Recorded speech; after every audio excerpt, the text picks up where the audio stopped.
OK.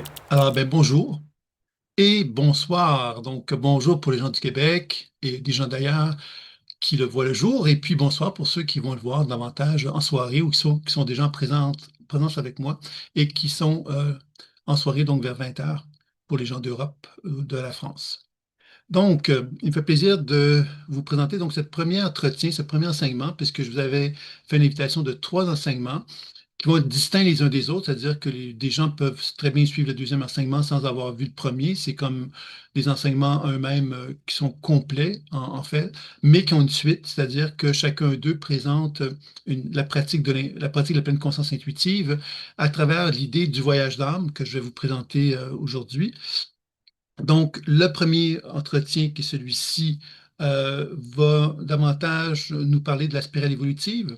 Je ne vais pas en parler en détail, mais je vais vous présenter surtout le voyage d'âme qui permet d'accéder donc à la spirale évolutive. Et puis suite à ça, bien évidemment, il y aura donc un deuxième et troisième entretien. Donc, celui-ci, ça va davantage orienter sur notre histoire personnelle. Le deuxième entretien va être davantage orienté sur les mémoires d'autres vies. Et le troisième va être davantage orienté sur les archétypes et les guides. Donc, vous allez voir qu'il y a une progression à travers ça. Il y a une logique aussi de notre capacité à élargir notre champ de conscience qui se fait à travers ces trois enseignements-là.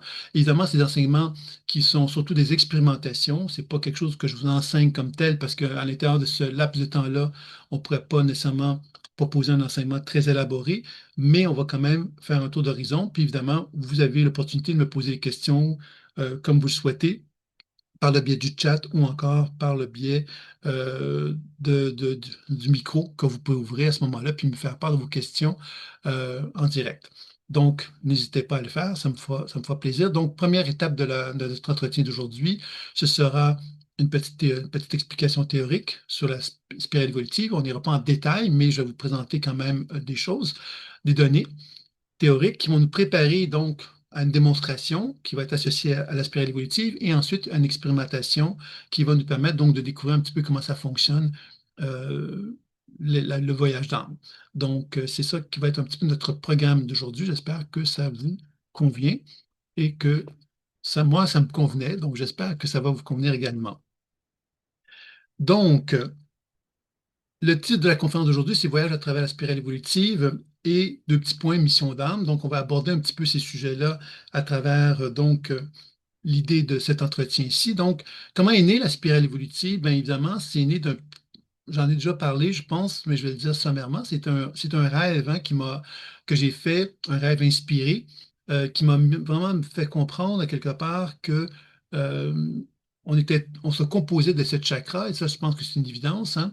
Vous êtes tous d'accord avec moi, et que ces chakras-là sont comme des niveaux de conscience. Donc, chacun d'entre nous, nous sommes animés par sept chakras et nous avons donc sept niveaux de conscience à apprivoiser tout au long de notre vie.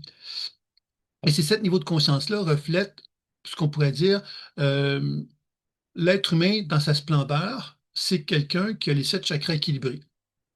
Et puis évidemment, à travers la vie, chacun de ces chakras-là on a tous la capacité d'être équilibrés, mais malheureusement, les blessures émotionnelles, les diverses héritages qu'on peut avoir de notre vie, les traumatismes, etc., vont souvent nous éloigner de cette version équilibrée de nous-mêmes. Tu sais, qu'on dit qu'un être humain est aligné, ben, un être humain qui est aligné, c'est un être humain qui a ces sept chakras en alignement les uns avec les autres. Et ça veut donc dire qu'on est dans l'expression la plus belle de soi, c'est la plus belle version de nous-mêmes qui est émise à ce moment-là. Et dans l'idée de la spirale évolutive, lorsqu'un être humain est dans sa plus belle expression de lui-même, ben, on va découvrir finalement sept composantes humaines qui sont pleinement apprivoisées par l'être humain en question. C'est ce que je vais vous présenter peut-être pour commencer, pour nous faire une idée un petit peu de ce qui est la logique de la spirale évolutive.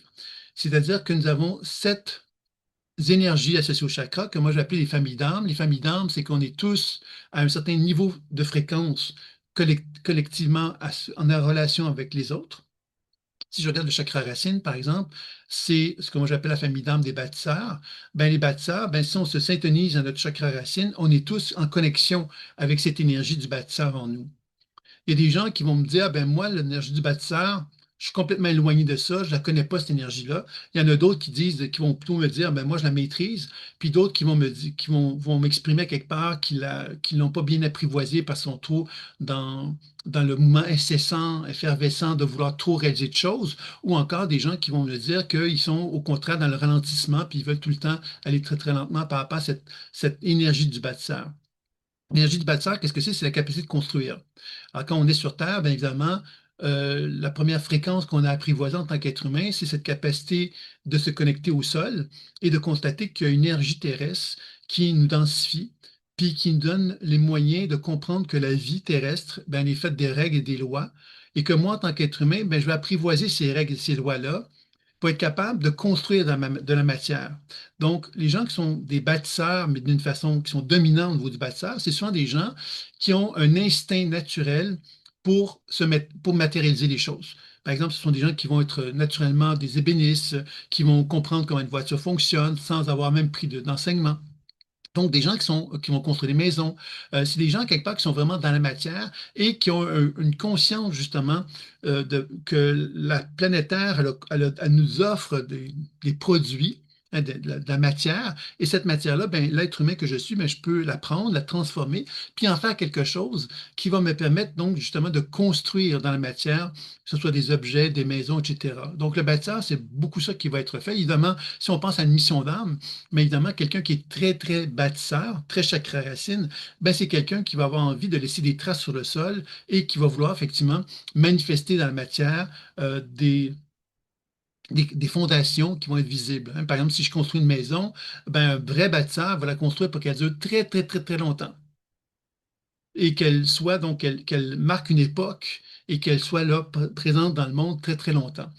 On vit dans une société actuellement où le bâtisseur qui est équilibré est de moins en moins valorisé, puisqu'on vit dans une société de consommation qui est de plus en plus orientée vers la vitesse et vers la consommation et vers la production de profit. Donc, on s'éloigne d'une époque où la matière était utilisée pour qu'elle dure, pour qu'elle ait une certaine valeur à long terme. Alors, le bâtiment, dans ce sens-là, la version équilibrée, ben, c'est quelque chose qu'on reconnaît moins, qu'on valorise moins aujourd'hui. Les gens qui travaillent d'une façon pour que les choses durent très, très longtemps, mais c'est des gens, quelque part, qu'on va regarder en disant, ben, c'est pas brillant, c'est pas commercial. Hein, on sait, par exemple, que les réfrigérateurs, à une certaine époque, avaient une durée de vie très longue. Aujourd'hui, on se dit souvent que les réfrigérateurs ont des vies plus courtes. C'est bizarre. Pourtant, on a une société qui a avancé, qui a progressé. On devrait être en mesure d'offrir des produits qui durent plus longtemps, mais c'est souvent l'inverse qui va se produire. Et on peut penser que pourquoi c'est comme ça, c'est parce que justement, l'appât du gain a pris davantage d'importance. Donc, vous voyez que le bâtisseur, finalement, c'est une expression équilibrée de nous-mêmes qu'on est tous potentiellement capables d'acquérir, tous potentiellement, mais c'est pas tout le monde qui va être capable de l'apprivoiser, cette énergie du bâtisseur, pour être capable, justement, de s'assumer pleinement à l'intérieur de ce mouvement-là. Donc, qu'est-ce qui va arriver? C'est que le bâtisseur va perdre cette version équilibrée de lui-même parce qu'il va devoir s'ajuster à la société, à la pression sociale qui existe autour de lui et qu'il va devoir aussi s'adapter à ses propres problématiques intérieures pour être capable justement de trouver une expression du bâtisseur qui va correspondre à sa capacité à lui de l'assumer. Par exemple, quelqu'un qui est pas à l'aise dans le monde avec l'énergie du bâtisseur pourrait mettre le frein sur cette énergie-là en acceptant d'être dans une hypoactivité. Une hypoactivité, ça voudrait dire je ralentis le rythme de ma capacité justement à matérialiser les choses parce que j'ai besoin d'apprivoiser cette énergie-là du bâtisseur et comme je n'arrive pas à le faire, j'ai besoin de lenteur pour pouvoir l'intégrer. Tout comme il y a des gens qui vont être hyperactifs, qui vont davantage justement vouloir, euh, ils vont devenir plus matérialistes que la moyenne des gens parce que justement, leur chakra racine va devenir hyperactif, donc ils vont devenir de plus en plus conscients de cette volonté de, de construire dans la matière. Et c'est eux souvent qui vont refléter ce que la société aujourd'hui elle est, c'est-à-dire cette volonté qu'on a tous de faire tout rapidement pour parvenir justement à pouvoir finalement consommer. Le principe de la consommation se retrouve beaucoup là-dedans. Est-ce que je suis clair par rapport à ça? Ça va? Je vous demande juste que pour bien savoir où est-ce que vous en êtes par rapport à tout ça. Oui, Nathalie qui me dit justement qu'on voit ça dans l'architecture également, l'idée du bâtisseur qui va de plus en plus rapidement et tout ça. Donc, évidemment, vous voyez que c'est ça un petit peu qu'on comprend, c'est que pour être capable d'apprivoiser cette énergie du bâtisseur en tant qu'être humain, pour être dans cet état équilibré, ça demande une force.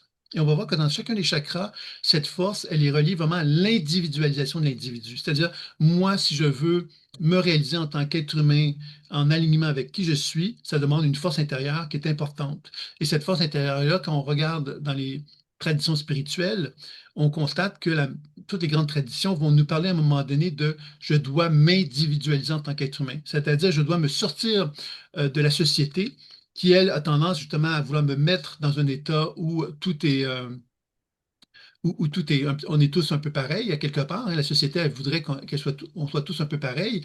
Et on nous amène à constater que plus je m'individualise, ben, plus j'apprends justement à m'apprivoiser ma propre énergie, ma propre vibration et à créer quelque part ma propre vision du monde aussi, finalement. Et c'est ça un peu qu'on retrouve beaucoup dans les grandes voies spirituelles, et c'est ça qui est proposé d'ailleurs dans la spirale évolutive. Donc, le bâtisseur, c'est la première expression. La deuxième expression, c'est le communicateur qui est relié au chakra sacré. Dans sa version équilibrée, qu'est-ce que c'est que le communicateur? C'est un individu qui recherche l'authenticité. Je cherche à communiquer avec moi d'une façon authentique et je cherche à communiquer avec les autres de façon authentique. C'est-à-dire que je suis à la recherche d'une vérité.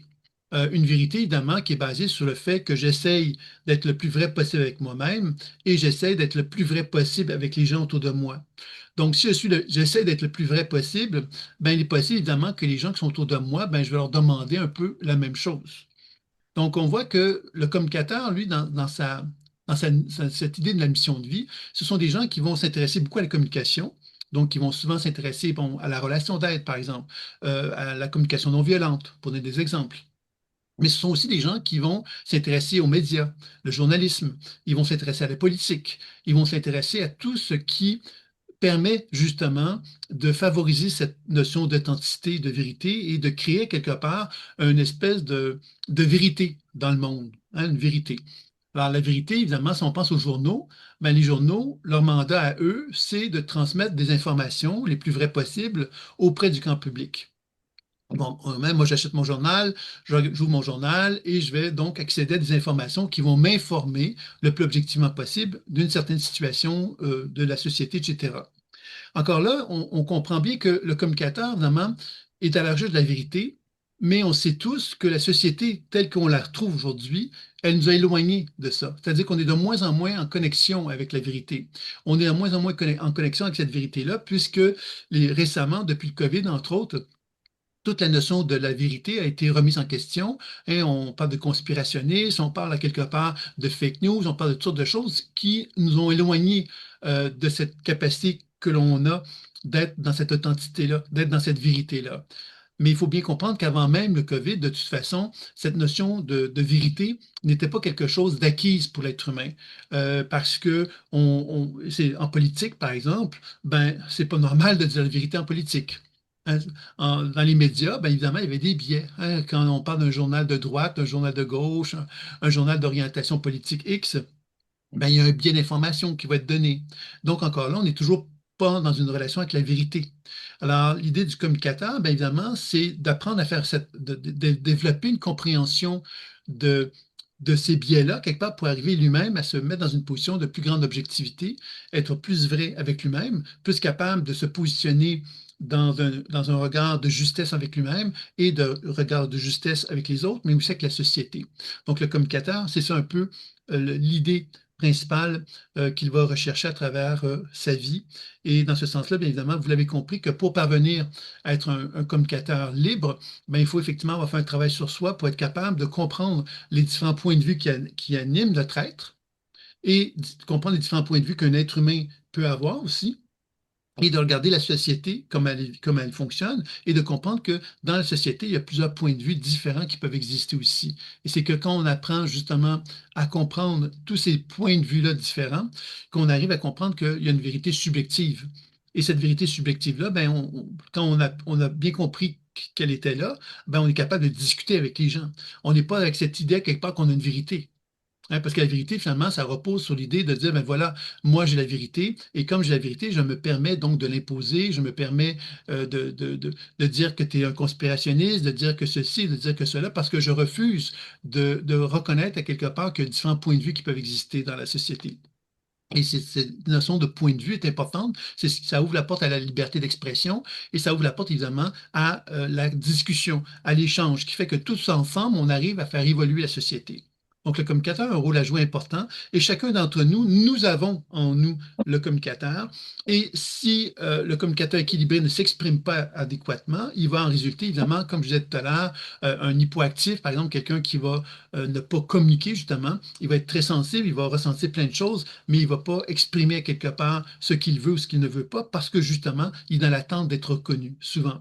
Alors que l'hyperactif, ben, c'est quelqu'un qui va sans doute avoir tendance à s'imposer, à dire à quelque part ce que lui pense qui est la vérité, voyez? Parce que justement, il a l'impression quelque part que c'est le seul moyen pour lui d'être entendu. Donc, vous voyez que le communicateur, dans son version équilibrée, est un modèle, pourrait-on dire, de communication. Et évidemment, à travers la société, bon, on s'en est éloigné parce que justement, la société, ben, elle fonctionne aussi de cette façon-là. Un lanceur d'alerte est-il aussi un communicateur? Oui, bien sûr, mais maintenant, il faut faire attention parce qu'évidemment, il y a des pièges dans la communication et un lanceur d'alerte, tout comme peut, par exemple, je donne un exemple, je pourrais dire, moi, comme en tant que lanceur d'alerte, à quelque part, que les petits hommes gris dominent le monde. OK? Ça peut être vrai. Hein? Je ne suis pas en train de dire que c'est faux, que c'est vrai ou c'est pas vrai, mais je suis en train de donner une information. Et cette information-là, si je suis capable de l'émettre, ben, je dois être conscient que je suis en train d'influencer la collectivité humaine et que si je veux influencer la collectivité humaine, je dois être rigoureux. Rigoureux dans l'information, c'est-à-dire que je peux communiquer une information, mais si je ne la communique pas avec rigueur, ben, je suis en train de transmettre des rumeurs. Et ces rumeurs-là, quelque part, l'être humain est à l'aise avec l'idée des rumeurs parce que si moi je suis convaincu que les petits hommes gris existent et que quelqu'un me dit que les petits hommes gris manipulent le monde, ben à quelque part, je vais commencer, moi, à croire à ça sans nécessairement avoir des éléments concrets. Donc, le communicateur a la responsabilité, et c'est là que justement, quand on parle de politique ou on parle de médias, le communicateur doit avoir une vérité à proposer, mais une vérité qui repose sur des faits. Et ça, c'est quelque part quelque chose d'important. Donc, un lanceur d'alerte a le devoir de proposer des faits. S'il affirme quelque chose, il doit être capable de proposer des faits pour être capable justement d'avoir une communication qui est juste en quelque part. Vous voyez? Si moi je dis des choses, j'affirme de quelqu'un plein de choses, je l'insulte et je dis plein d'informations sur cette personne-là. En disant quelque part qu'elle est ceci, qu'elle est cela, mais j'arrive avec aucune preuve, je ne suis pas en train de communiquer. Je suis en train de transmettre des informations à quelque part qui ne reposent sur rien. Et je pense que c'est important de bien faire la différence là-dessus. Donc, un lanceur d'alerte a donc l'opportunité de pouvoir communiquer en reposant sur des faits.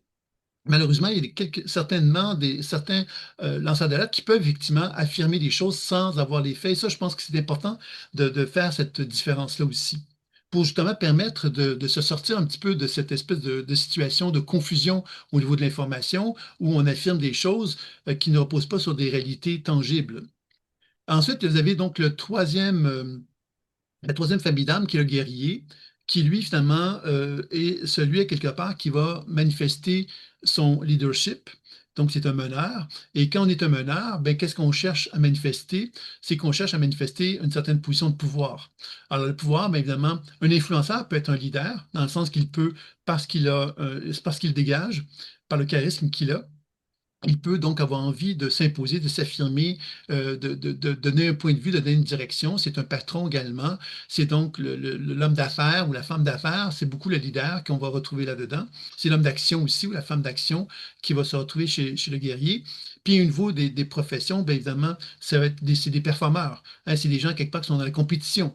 Alors, idéalement, le guerrier, dans sa version équilibrée, c'est quelqu'un qui va chercher à vouloir être un leader, mais tout en collaborant avec les gens autour de lui.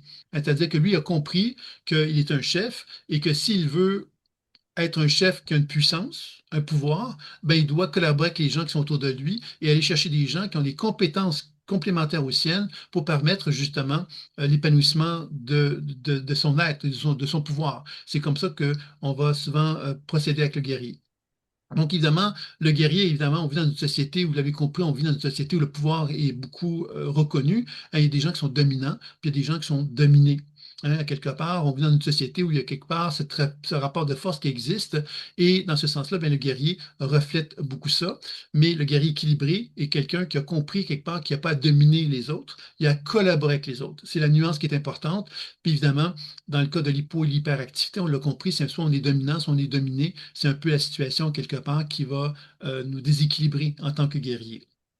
Ensuite, vous avez le serviteur, qui est le quatrième chakra, qui lui permet de mettre en lumière justement la notion de service.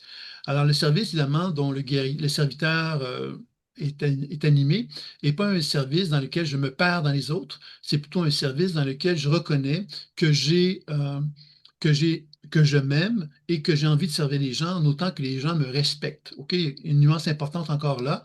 Alors, je dis ça parce qu'évidemment, il y a beaucoup d'êtres humains qui ont tendance à se donner aux autres, qui sont dans le service, mais qui se perdent, ils s'oublient. OK? Ça, c'est un piège du serviteur. Parce que quand on s'oublie, ça veut donc dire quelque part qu'on va s'épuiser à servir les autres et les autres vont nous utiliser. Ils vont nous maltraiter. Ils vont tout prendre ce qu'on va leur donner. Donc, le serviteur doit vraiment faire attention à cette idée qu'il se tient debout dans une état de verticalité, il s'aime et il sert les autres à l'intérieur des limites de ce qu'il est capable de donner et dans le respect de cette relation d'équité qu'il cherche à manifester. Donc, le serviteur va avoir cette position justement donc de pouvoir servir d'une façon appropriée, de façon juste. Alors, on a tous cette capacité, nous, en tant qu'êtres humains, d'être dans ce service-là, encore une fois. Alors, il y en a qui vont être très à l'aise dans le service, qui sont dominants, hein, qui ont un serviteur dominant à eux, puis il y en a d'autres, à quelque part, qui ont des vertus qu'ils vont avoir apprivoisées d'une façon plus importante par rapport au serviteur. Donc, quand il y a une blessure associée au serviteur, bien évidemment, soit qu'on se ferme, c'est-à-dire qu'on devient égoïste, hein, mais on est blessé, donc le serviteur se ferme, il ne veut plus aider personne parce qu'il y a trop de douleur, ou soit qu'il souffre trop, et là, il se perd dans les autres. OK? C'est un peu comme ça qu'on pourrait le voir aussi. Ensuite, vous avez donc, bien évidemment, vous l'avez compris que le serviteur, sa mission de vie, lui, c'est de servir les autres. Donc, c'est souvent à travers la santé qu'il peut se servir, mais il peut le servir dans d'autres types de professions. Mais toute profession dans laquelle le service est au rendez-vous, le serviteur va être très à l'aise à pouvoir l'exprimer. Vous avez ensuite le créateur qui est relié au chakra de la gorge. Donc, ce qui est important de comprendre, c'est que quand on arrive au créateur, on commence à aborder les chakras que j'appelle supérieurs, c'est-à-dire les chakras qui nous orientent vers le ciel, qui nous orientent vers le processus évolutif et plus spirituel de l'être humain qui nous anime. Et le créateur, lui, se relie davantage avec l'inspiration divine, l'inspiration universelle de la vie. Et lui devient plus conscient quelque part. C'est comme s'il y avait deux antennes au-dessus de la tête. Il se mettait en relation donc avec, avec l'inventivité universelle, c'est-à-dire qu'il reconnaît quelque part, lui, c'est un peu comme s'il avait quelques pas en avant sur l'être humain. OK? Il avait comme des longueurs d'avance sur l'être humain. Donc, il est capable, lui, de comprendre d'inventer ou de créer ce qui est nécessaire pour que la société puisse évoluer. Donc, le créateur est un être inspiré et c'est un être justement qui va rechercher justement par la parole à ne pas dire les choses inutilement, à ne pas répéter ce que les autres disent, mais plutôt à émettre des paroles qui vont permettre d'envisager quelque chose de créatif et d'inventif dans la société. Et comme c'est pas juste un être de parole, c'est un être justement de projet. Donc, c'est souvent quelqu'un qui va avoir envie de concrétiser des projets créatifs et inventifs pour amener la société à évoluer et à s'améliorer. Ça, c'est le créateur. Donc, évidemment, quand on parle de mission de vie, bien évidemment, toute personne qui est innovatrice, qui a des pensées créatrices, qui a des pensées inventives, qui a envie de faire bouger le monde et de le faire avancer, bien, à quelque part, ça va nécessiter quand elle ouvre la bouche, cette personne-là, elle ose dire des choses qui donnent une longueur d'avance sur les autres. C'est-à-dire qu'elle ose dire des choses qui n'ont pas été dites, hein, qui ose proposer des projets qui n'ont pas été dits non plus. C'est vraiment quelqu'un qui arrive avec de l'innovation. Évidemment, quand on est innovateur, ben, on n'est pas toujours bien reçu parce qu'on vient surprendre la société à une certaine façon de fonctionner. Et si on arrive avec d'autres façons de fonctionner, ben, on surprend les êtres humains. Donc, le créateur, justement, va devoir faire face à ça et devoir l'accepter. Puis encore là, évidemment, dans la maturité de qui il va comprendre justement que s'il veut réaliser ses projets, il va falloir qu'il s'adapte à la société dans laquelle il est pour être capable de trouver une forme d'expression, une forme de communication qui va permettre justement cet échange-là de prendre forme. Est-ce que la création, dans ce cas-là, est toujours bénéfique? Ben, il n'y a rien de toujours bénéfique, en fait. Quand on y réfléchit, il y a toujours quelque chose. Mais l'idée de la création, en quoi c'est bénéfique? On doit comprendre que si on regarde historiquement parlant, il y a des gens qui sont arrivés avec des inventions dans le passé ou des idées nouvelles dans le passé et qui ont été maltraités. Souvent, on a dû attendre même plusieurs générations après que ces gens-là et donc exprimer leur vérité pour que la société reconnaisse que cette vérité-là était juste. Mais ça a pris un certain temps. Donc le créateur a donc est un initiateur d'ouverture de conscience, je dirais. C'est-à-dire qu'il est connecté avec le ciel, il a des longueurs d'avance sur la société, et comme il est donc un être très individualisé, le créateur en général, ben, il a confiance en ce qu'il ressent, puis en ce qu'il reconnaît comme étant juste. Et souvent, c'est quelqu'un qui va vouloir euh, faire valoir ses idées, même si la société la rejette. Donc, tout au long de sa vie, souvent, c'est quelqu'un qui va travailler pour faire avancer son projet, ses projets à laquelle il croit, puis il va peut-être mourir, puis finalement, il n'aura jamais été reconnu ou valorisé dans ce projet-là. Peut-être que ça va prendre plusieurs générations par la suite pour être capable d'être reconnu, entendu. Donc, il y a vraiment c'est vraiment intéressant de comprendre que le créateur donc a un rôle à jouer c'est un peu comme quand on dit un être humain qui empêche de tourner en rond.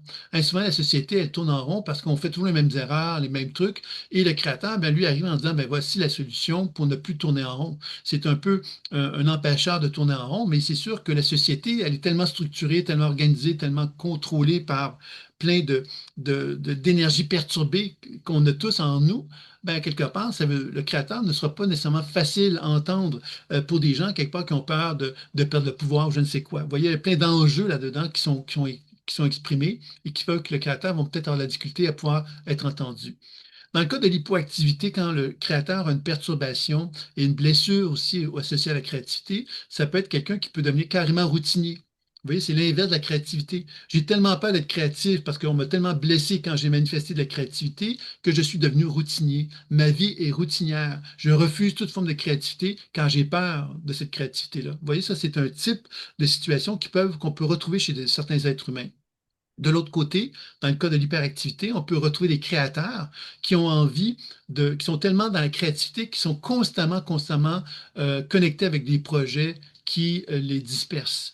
Hein, on les rencontre une semaine, ils sont sur un projet. La semaine suivante, ils sont sur un autre projet. Dans 3 mois, ils sont sur d'autres projets. Puis ces projets-là, quelque part, ne se concrétisent pas. Ils sont tellement dans le monde créatif qu'ils ne prennent pas leurs idées créatives et n'en font pas quelque chose de concret. Et ça, c'est un piège qu'on va retrouver aussi chez le créateur de finalement devenir finalement constamment omnibulé par ses créativités, mais pas être capable de leur donner une forme terrestre qui soit solide. Et ça, c'est quelque chose que le créatif va être confronté à. Après le créateur, ben, vous avez donc le philosophe. Le philosophe, c'est le sixième chakra. Et le philosophe, évidemment, vous l'avez compris, c'est que plus on s'élève vers les chakras supérieurs, plus on atteint des niveaux de conscience supérieurs aussi. Donc, le créateur est donc un être créatif qui arrive avec des idées nouvelles parce qu'il a une longueur d'avance sur les autres. Le philosophe, lui, il est conscient que l'univers, que la planète Terre est animée d'une intelligence. Donc, quand il voit un arbre, il ne voit pas qu'un arbre terrestre physique. Il reconnaît que de cet arbre-là est vivant. Il reconnaît que l'arbre émet une certaine vibration, une certaine fréquence, une certaine intelligence. La mouche, il va retrouver quelque part que cette mouche-là n'est pas simplement qu'un animal primitif. Il y a quelque part une conscience, un rôle à jouer, etc. Il a compris finalement que l'univers est intelligent et que la planète Terre est intelligente et que comme cette intelligence existe, ben lui a appris à se connecter avec elle et donc à développer une intuition par rapport à cet univers-là. Donc, à comprendre le sens de la matière, comprendre que tout ce qui anime sur Terre ben, est animé par une forme de conscience intelligente dans lequel l'univers qu'on le retrouve dans l'univers. Et ce qui va faire que le philosophe va être souvent un être justement d'intelligence.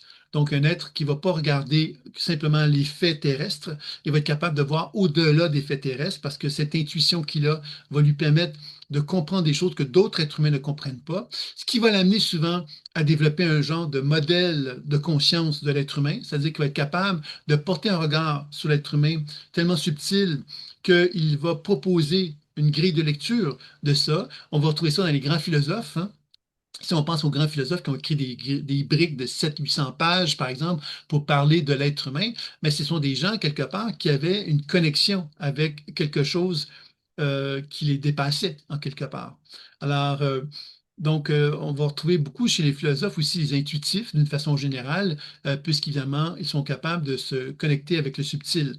Alors évidemment, c'est le chakra frontal qui est relié, donc le chakra frontal qui est ici, hein, qui est le troisième œil souvent. Donc, c'est pas étonnant qu'on parle de l'intuition avec le philosophe.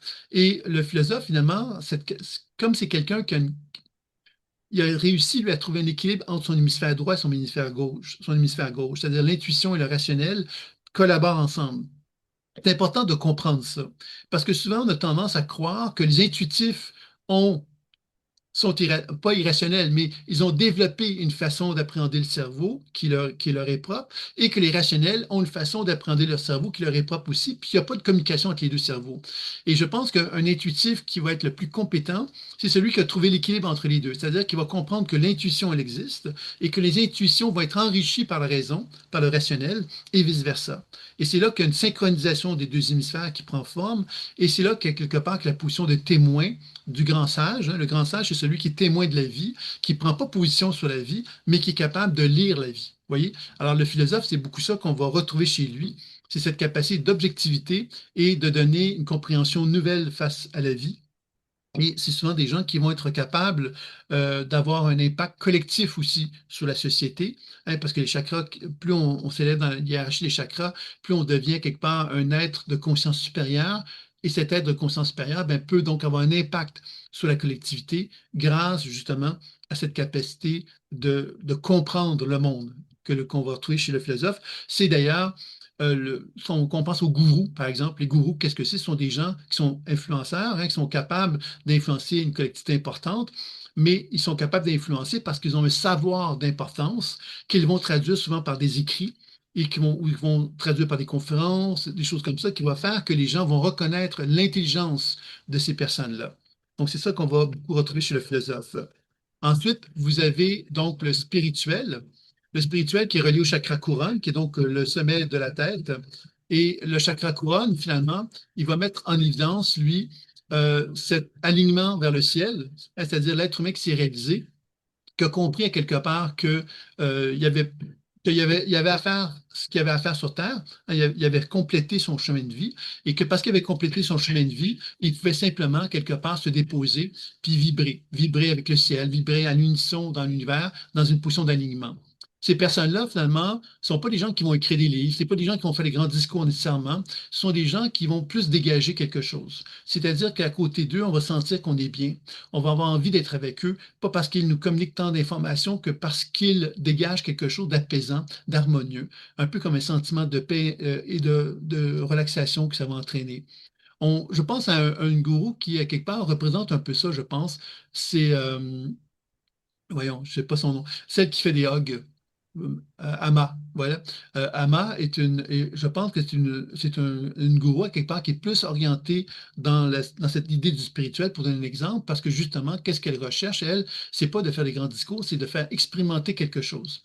Et cette expérience-là, quelque part, est directement reliée justement à cette idée de retrouver cette position d'alignement sans passer par les mots, hein, parce que le philosophe, lui, finalement, va plus passer par les mots, par l'information, par la circulation de transmettre une connaissance, alors que le spirituel n'a pas besoin de passer par la connaissance, il est plus basé par l'expérience. Et c'est ça un peu qu'on pourrait définir comme différence entre les deux. Et le spirituel, bien évidemment, il y a des dangers au spirituel, c'est-à-dire que quand on est dans le spirituel, on peut, par exemple, avoir l'impression que Dieu, à quelque part, nous a abandonnés.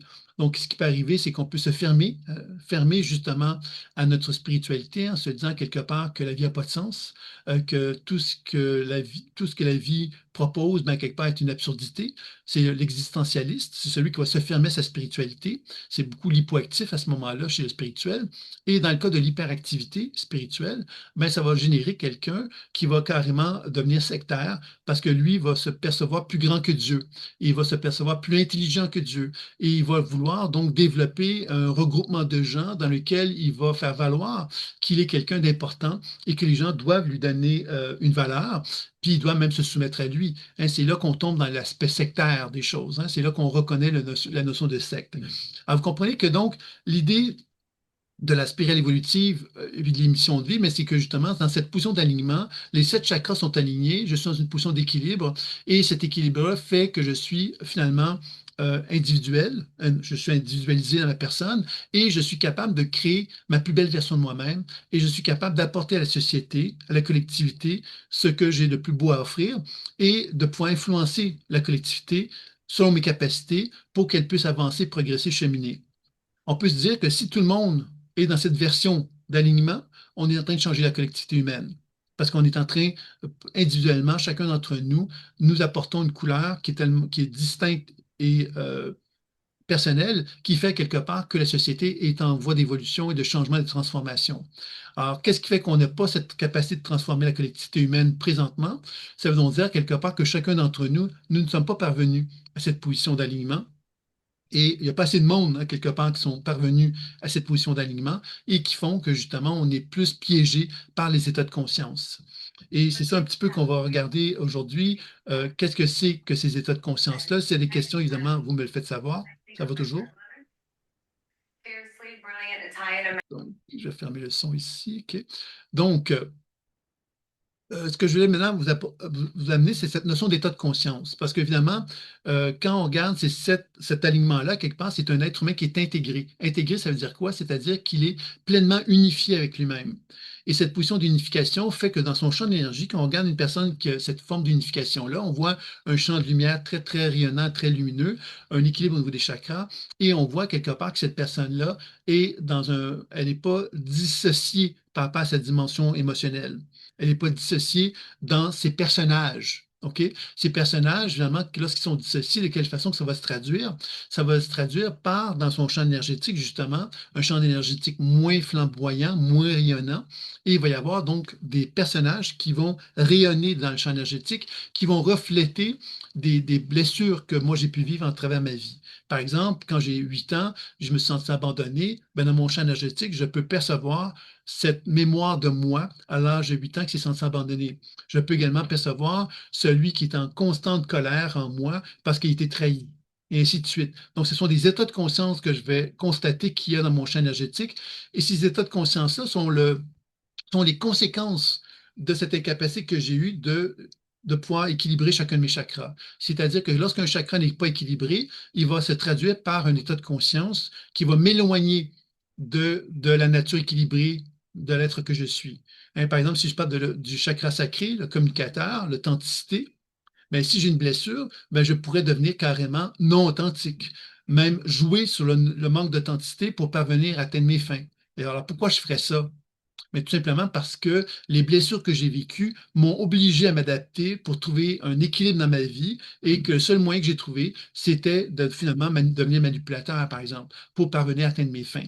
Alors, c'est pas qu'on est méchant, mais c'est simplement qu'en tant qu'être humain, on essaie de survivre aux diverses difficultés de notre vie et selon les bagages que l'on a, on va essayer de s'ajuster par rapport à tout ça.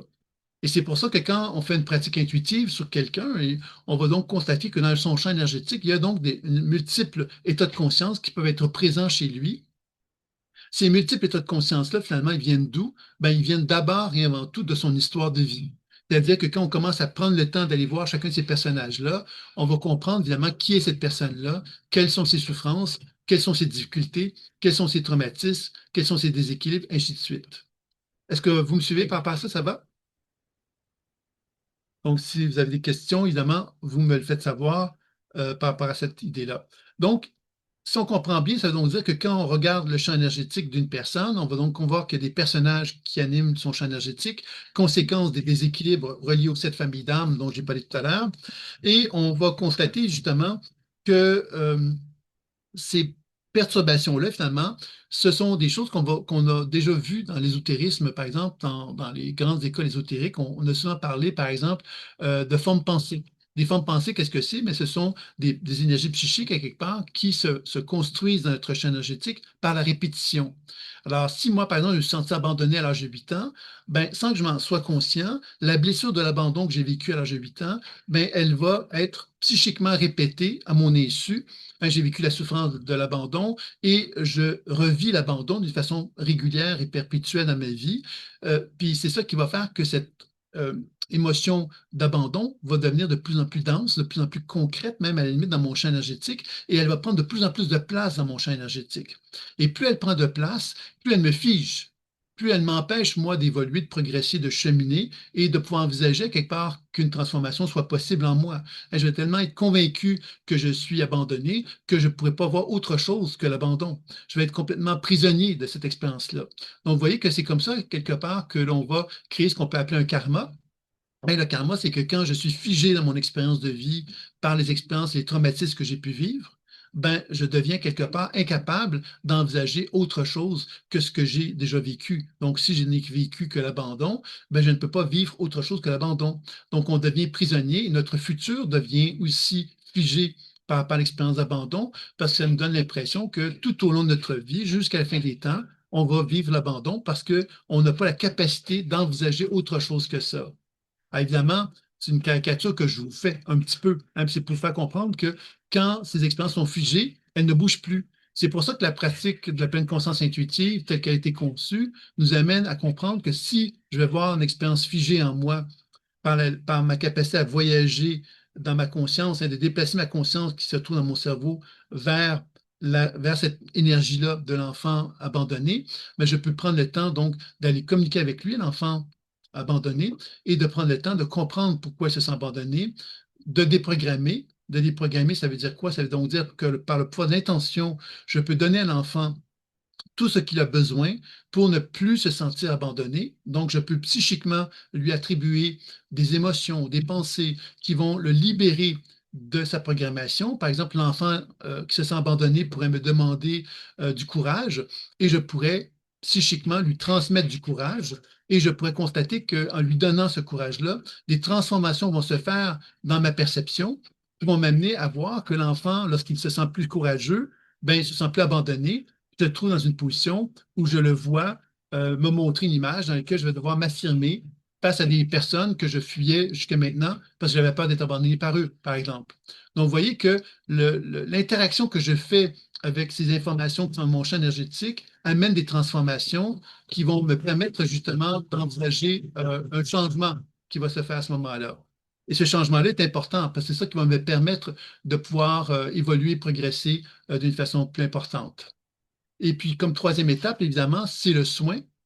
Le soin, évidemment, c'est de donner à l'énergie en question l'occasion de retrouver sa spiritualité, donc de retrouver sa position d'alignement à travers des soins énergétiques qui vont nous permettre justement de redonner à l'énergie son alignement, qui vont me permettre donc de voir l'épanouissement de cette énergie-là, de me montrer quelque part vers quoi elle tend. Et c'est là qu'on commence à parler du potentiel futur, c'est-à-dire que je vois un potentiel futur qui commence à prendre forme et que cette énergie-là me montre le chemin, le mode d'emploi, en quelque sorte, pour que je puisse arriver à trouver un équilibre de plus en plus important dans ma propre vie. Est-ce que vous me suivez par rapport à ça? Est-ce que vous avez des questions, des interrogations concernant ce que je vous raconte? Donc, un autre élément peut-être que j'aimerais vous parler, c'est que tantôt je vous ai parlé des formes pensées qu'on a retrouvées dans les écoles ésotériques, mais en psychologie de façon plus classique, on a également parlé de sous-personnalité. Je ne sais pas s'il y a des gens qui sont familiers avec le terme sous-personnalité, mais c'est quelque chose d'intéressant parce que moi, j'ai suivi une formation à un moment donné je suivais une formation avec un guérisseur qui enseignait justement à travers les formes pensées. Et j'avais parallèlement à ça une formation en psychothérapie corporelle qui me proposait de faire un travail avec les sous-personnalités. Toi, Nathalie me parle de Tal Chalard qui est décédé récemment, donc que j'honore tout le travail qu'il a fait.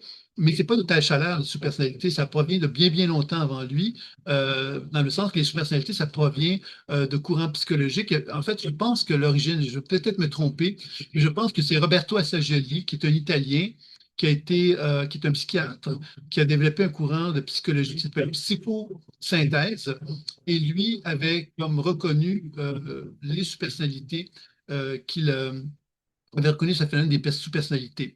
Et je vous parle des sous-personnalités parce que justement, quand on parle dans le champ subtil des états de conscience, qu'est-ce qu'on va constater? C'est que ces états de conscience-là, dans certaines conditions, sous certaines conditions, vont s'incarner dans notre corps. Par exemple, si je me sens abandonné à l'âge de 8 ans, depuis que j'ai l'âge de 8 ans, je me sens abandonné, ça, c'est un état de conscience. qu'est-ce qui va faire que cet état de conscience-là va se traduire dans mon corps et que je vais vivre l'expérience de l'abandon? C'est ce qu'on pourrait appeler une sous-personnalité. La sous-personnalité, c'est de dire, ah, mais tu t'es abandonné, là, je te vois, tu es tout recroquevillé sur toi-même, t'es en train de tomber dans le piège de ta sous-personnalité, de l'abandon, tu vois? Donc, vous voyez que psychiquement, on peut donc être porteur d'énergie qui ne sont pas nécessairement présentes dans notre champ énergétique, qui ne sont pas visibles dans notre comportement, mais qui vont être de temps à autre visibles quand des événements vont entraîner l'incarnation de ça. Et donc, il y a toute une démarche de travail thérapeutique que moi j'ai appris à faire, qui est intéressant pour travailler sur les sous-personnalités aussi, qui nous permet donc d'accompagner des gens dans l'apprentissage justement de cette reconnaissance de ces états de conscience-là dans leur corps qui se manifestent. Donc, ça, c'était des petites choses que j'avais envie donc de vous partager par rapport à ça. Donc, l'idée donc de la pratique de la pleine conscience intuitive, en fin de compte, c'est de combiner les trois éléments fondamentaux que vous connaissez peut-être déjà. Donc, la lecture intuitive qui, elle, nous permet de lire en soi ou de lire chez un partenaire et de se connecter avec des états de conscience. Donc, les états de conscience, c'est que si on repart avec l'idée des sept familles d'âmes, ben, c'est qu'on peut faire une lecture du bâtisseur, du communicateur, du guerrier, du serviteur, et ainsi de suite, et de constater que dans chacun d'eux, il y a des états de conscience qui animent chacun des chakras et que, évidemment, l'action d'intervenir sur eux ben, va nous permettre justement de pouvoir apprendre donc à faire des voyages d'âme. Et qu'est-ce que c'est qu'un voyage d'âme? Ben, c'est simplement de reconnaître que ma conscience peut se déplacer dans mon corps, peut se déplacer dans les mondes subtils pour accéder à ce qu'on pourrait appeler donc des états de conscience associés à mon histoire personnelle. Je donne un exemple. Je pourrais me dire, mais tiens, je vais aller voir l'enfant de 8 ans qui s'est senti abandonné, qui est au niveau de mes hanches, par exemple. Je pourrais me connecter avec cet enfant-là et je pourrais dire, bon, mais tiens, je pourrais chercher à identifier la cause originelle de cela en rentrant dans un couloir du temps, hein, en acceptant l'idée que je rentre dans un couloir du temps pour régresser dans mon histoire de vie, pour pouvoir justement aller voir l'origine de cet abandon-là, donc d'approfondir cette expérience-là en reconnaissant que à l'âge de 8 ans, je me suis senti abandonné, d'aller comprendre l'événement causal associé à ça, de pouvoir intervenir dessus pour changer la condition de cet enfant de 8 ans-là, pour le transformer à un point tel que je puisse envisager que cet enfant-là qui s'est transformé, qui n'est plus dans l'abandon, ben, je puisse maintenant me projeter dans le futur avec lui pour pouvoir envisager quelque part un nouveau potentiel futur qui prendrait forme dans ma propre vie. C'est-à-dire que plutôt que de rester prisonnier d'une expérience d'abandon que j'ai vécue à l'âge de 8 ans et d'envisager mon futur avec cette même vision que j'ai été abandonné, je pourrais changer la ligne de temps, mes lignes de temps, pour être capable d'accéder à des potentiels futurs qui me permettraient de pouvoir envisager un futur plus en harmonie avec moi, plus en accord avec qui je suis véritablement et non pas ce à quoi je me suis identifié, à quel je me suis figé. Et évidemment, à partir du moment où on a établi ça, qu'on a réussi à libérer la programmation limitative qui est associée à ça, on peut apprendre évidemment à se réunifier à cette énergie-là. C'est-à-dire que lorsque on a réussi à déprogrammer une mémoire quelque part qui est limitative, hein, qui souffre, et qu'on l'a libérée de sa souffrance, bon, on peut évidemment prendre le temps ensuite de se réunifier à elle, c'est-à-dire de se réapproprier la charge énergétique qui l'animait pour être finalement capable de retrouver la paix et la tranquillité à l'intérieur de soi. Donc, c'est un petit peu ça qui est proposé dans l'idée d'un travail de voyage d'âme. Alors, évidemment, on va le voir que dans les deux autres enseignements, on va élargir notre champ de conscience parce que là, on est plus proche de notre histoire de vie. Notre histoire de vie n'exige pas quelque part qu'on fasse des grands voyages dans la mémoire collective. Hein, si on parle des mémoires d'autres vies, par exemple, ben on sait que le voyage d'âme va élargir notre palette de couleurs de façon très large parce que ça veut donc dire qu'on a accès à l'histoire de l'humanité. Donc, ça veut donc dire qu'on a immensément de possibilités de voyage, l'immensité à quelque part nous est accessible. Et à ce moment-là, on peut effectivement faire un travail qui est beaucoup plus, avec énormément de possibilités. Si on parle de notre histoire personnelle, bien évidemment, ça nous réduit à la procréation, c'est-à-dire au moment où nos parents nous ont conçus, jusqu'à à notre mort. Hein, si on garde ça quelque part à l'état de notre vie, c'est ça quelque part notre champ d'expérience, notre terrain de jeu, pourrait-on dire. Et évidemment, tout le travail du voyageur va consister à constater que dans notre être, à quelque part à l'intérieur de soi, ben, on a différents points de vue qu'on peut adopter. Un enfant de 8 ans qui s'est senti abandonné, c'est un point de vue. Je pourrais très bien également aller voir finalement euh, Sylvain dans les relations amoureuses, comment il se comporte. Je pourrais aller voir dans le milieu professionnel comment il se comporte, sa relation avec l'argent, sa relation avec la santé, sa relation avec la spiritualité. Vous voyez, on peut vraiment prendre conscience qu'à l'intérieur de moi, j'ai plusieurs états de conscience qui m'amènent à avoir des points de vue également. Et ces points de vue-là créent des lignes de temps. Ces lignes de temps, quelque part, me programment dans mon passé et face à mon futur et me gardent dans un processus de limitation. Et que l'alignement, c'est être capable de retrouver justement une position de libération par rapport à toutes ces mémoires figées-là, pour être capable de retrouver une position d'harmonie et d'équilibre à l'intérieur de soi. Donc, c'est un petit peu ce que j'avais envie de vous transmettre comme première étape là, pour, je ne sais pas si vous auriez des questions, des interrogations sur le sujet et des choses que vous aimeriez que je précise, parce qu'évidemment, je suis peut-être conscient que je n'ai pas été très précis sur tous les sujets. Donc, n'hésitez pas à me faire savoir. Vous pouvez prendre votre micro ou bien me questionner par le chat, comme vous souhaitez. Alors, souvent, on dit qu'une image vaut 1000 mots. C'est peut-être ça qu'on dit, oui. Peut-être que je pourrais aussi faire une démonstration également, donc avec une personne de la salle. Si c'est quelqu'un qui veut se prêter au jeu, je pourrais faire une démonstration et ça permettrait d'être encore plus concret là, par rapport à ce qui était le thème du sujet de la conférence d'aujourd'hui, de l'enseignement d'aujourd'hui. Est-ce qu'il y a quelqu'un qui aimerait se prêter au jeu? Donc, il y a Maroussia qui s'est manifestée. Donc, est-ce que tu as un thème, Maroussia?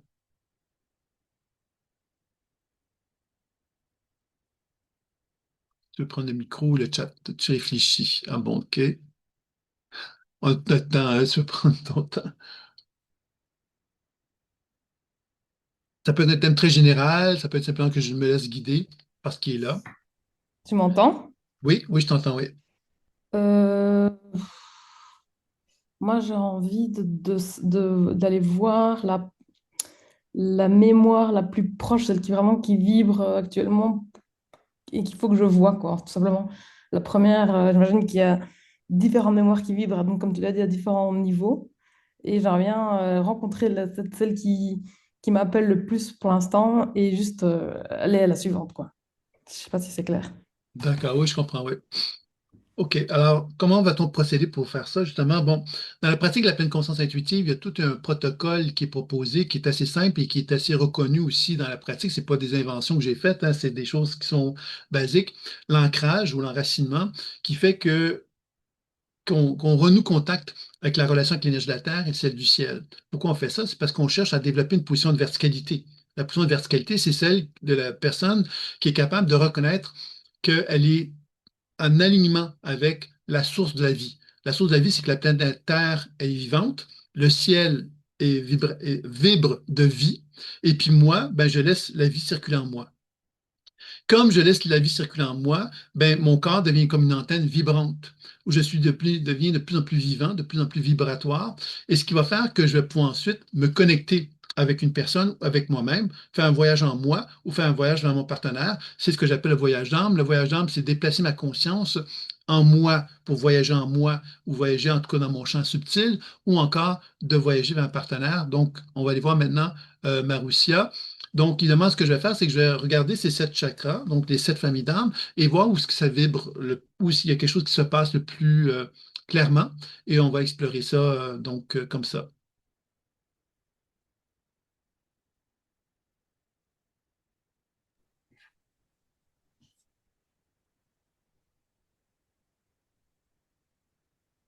Tu vois, ce qu'on sent, Marussia, c'est au niveau du chakra sacré.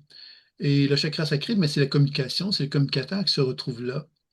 Et la première chose que je te dirais, c'est que ton chakra sacré c'est comme si on mettait une couverture dessus. Tu vois, c'est comme si on voulait le couvrir.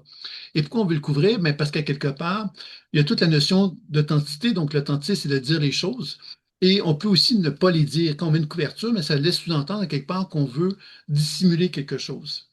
Et le dissimuler, mais c'est finalement un peu comme, par exemple, tu sais, quand on ressent quelque chose dans notre corps et qu'on ne veut pas l'exprimer à quelqu'un, ben on va se couvrir, on va essayer de faire comme si c'était pas le cas, on va montrer une forme d'indépendance alors qu'il y a pas, on n'est pas dans une forme d'indépendance, on est peut-être même dans un désir de se relier à quelqu'un. Mais comme ça, on voulait jouer à une forme d'indifférence, tu vois. Et j'ai l'impression qu'il y a quelque chose de passionnel là-dedans. Quand je dis la passion, c'est que je veux dire par là que tu es en train d'apprivoiser une énergie de passion que tu avais peut-être négligée ou tu avais peut-être réussi à mettre de côté. Et là, j'ai l'impression que tu es en train de renouer contact avec cette énergie-là. Et c'est une énergie justement qui est créative aussi. C'est pas juste une énergie passionnelle qui va entraîner que de la passion, parce qu'on pourrait avoir peur de la passion, mais c'est pas juste l'aspect passion amoureuse ou affective qui en résulte, mais plus aussi une capacité de retrouver quelque part un sens à notre vie. C'est comme ça, quelque part, on reconnectait avec la couleur de la vie, notre essence fondamentale, comme si les projets pouvaient être nombreux, c'est un peu comme un feu d'artifice, quoi. Il y a plein de possibilités qui se manifestent à nous, et c'est quelque chose, à quelque part, qui touche notre ego, parce que ça nous plaît, ça nous fait même plaisir d'envisager ça, puis en même temps, ça nous fait un peu peur parce qu'on se dit, oui, mais c'est un piège de l'ego. Tu vois, c'est un peu comme l'idée de je vais me faire piéger, tu vois, je vais me faire manipuler, je vais me faire récupérer.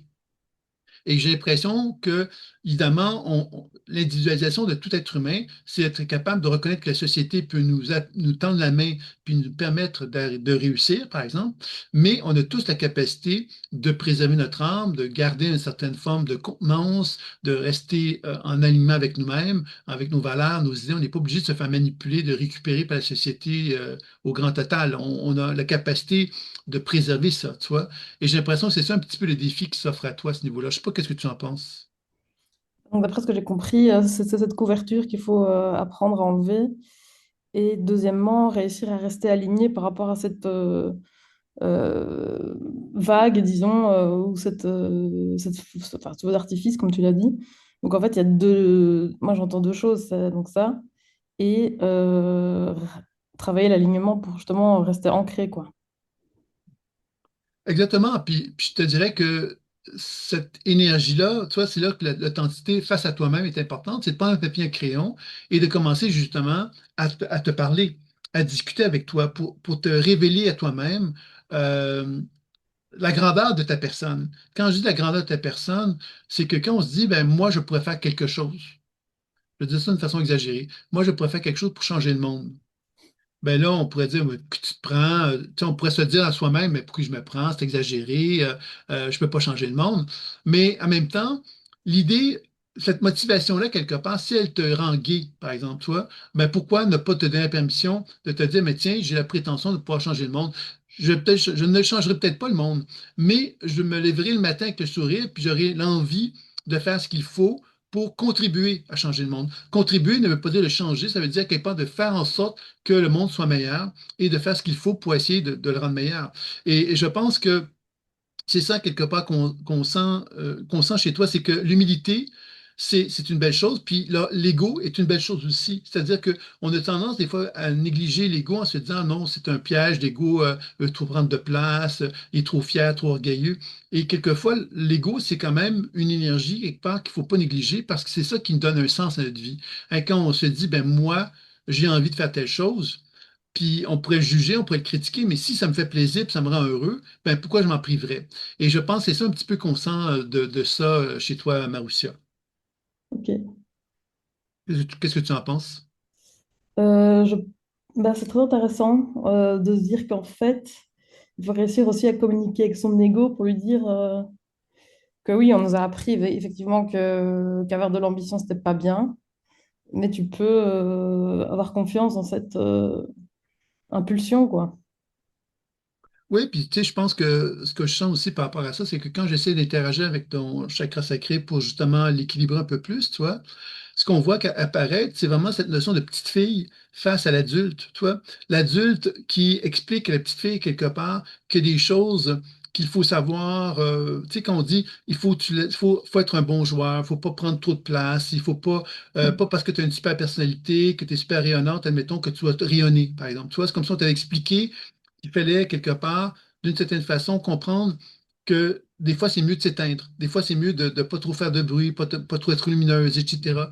Et j'ai l'impression que c'est ça, quelque part, que ça éteint à quelque part une facette de toi. Là, je pense que tu es en train de te réapproprier le droit de, de te donner cette possibilité de dire, ben là, j'ai envie de rayonner.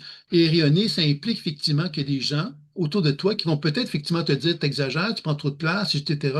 Et ton défi, ce sera de dire, ben oui, peut-être que je prends de la place parce que quelque part, je suis quelqu'un qui a envie de faire des grandes choses. Et quand on veut faire des grandes choses, ben, on doit prendre de la place. On ne peut pas être petite si on veut faire quelque chose de grand. Soit on est obligé de prendre la place qui nous est due pour arriver à atteindre nos objectifs.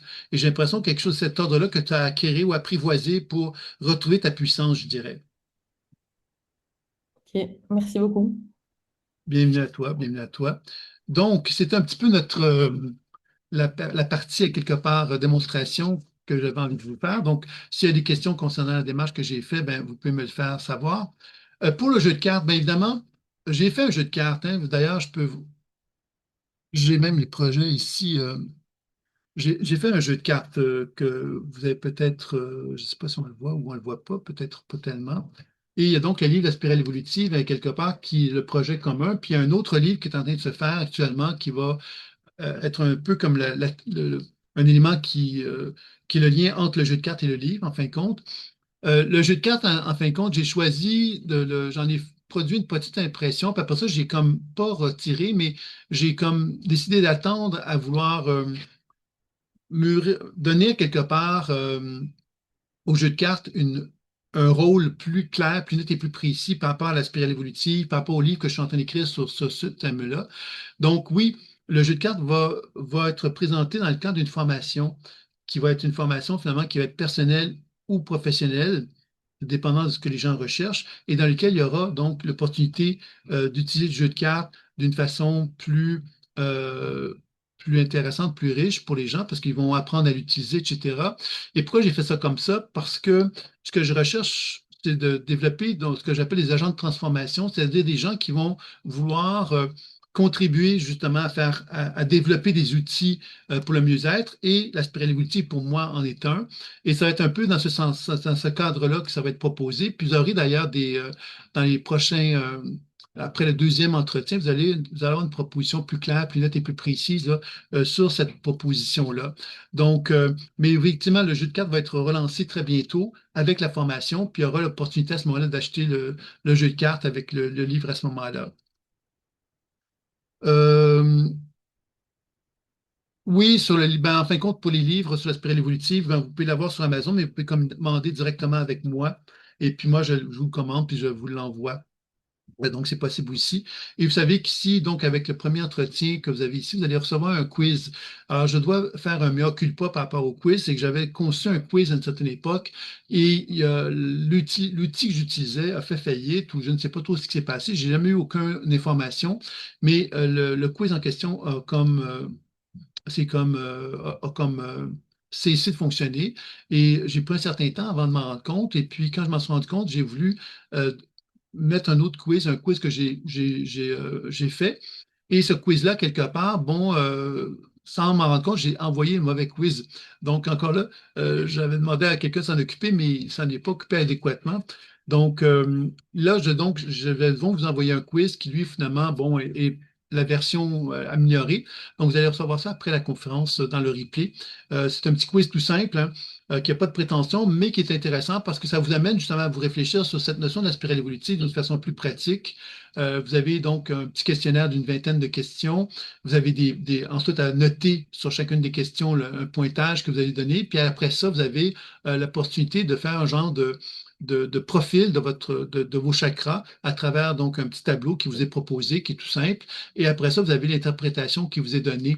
euh, Par rapport au fait que vous avez identifié un chakra dominant ou des chakras quelque part sur lesquels vous avez de l'information que vous aimeriez aller chercher et vous allez pouvoir retrouver ces informations à travers des vidéos et des textes qui vous sont proposés à la toute fin. Donc, c'est un petit quiz qui est quand même intéressant. Je pense que c'est pas prétentieux, ça n'a pas une volonté d'être hyper complet, mais comme un élément de réflexion suite à cet événement, à ce qu'on a fait aujourd'hui, ça peut être intéressant. Donc, voilà. Donc, si vous voulez bien, on va donc passer à l'étape suivante, qui est donc l'étape de vous proposer une petite expérimentation. Je vais peut-être fermer mon petit rideau un petit instant.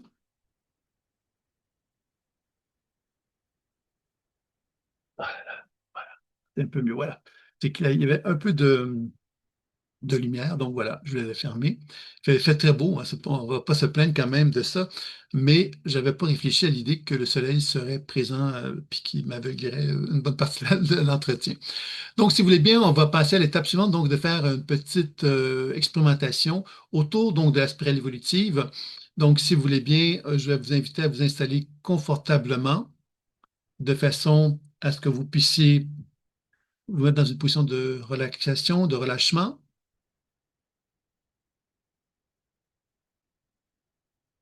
Et dans cette position-là, vous allez donc fermer les yeux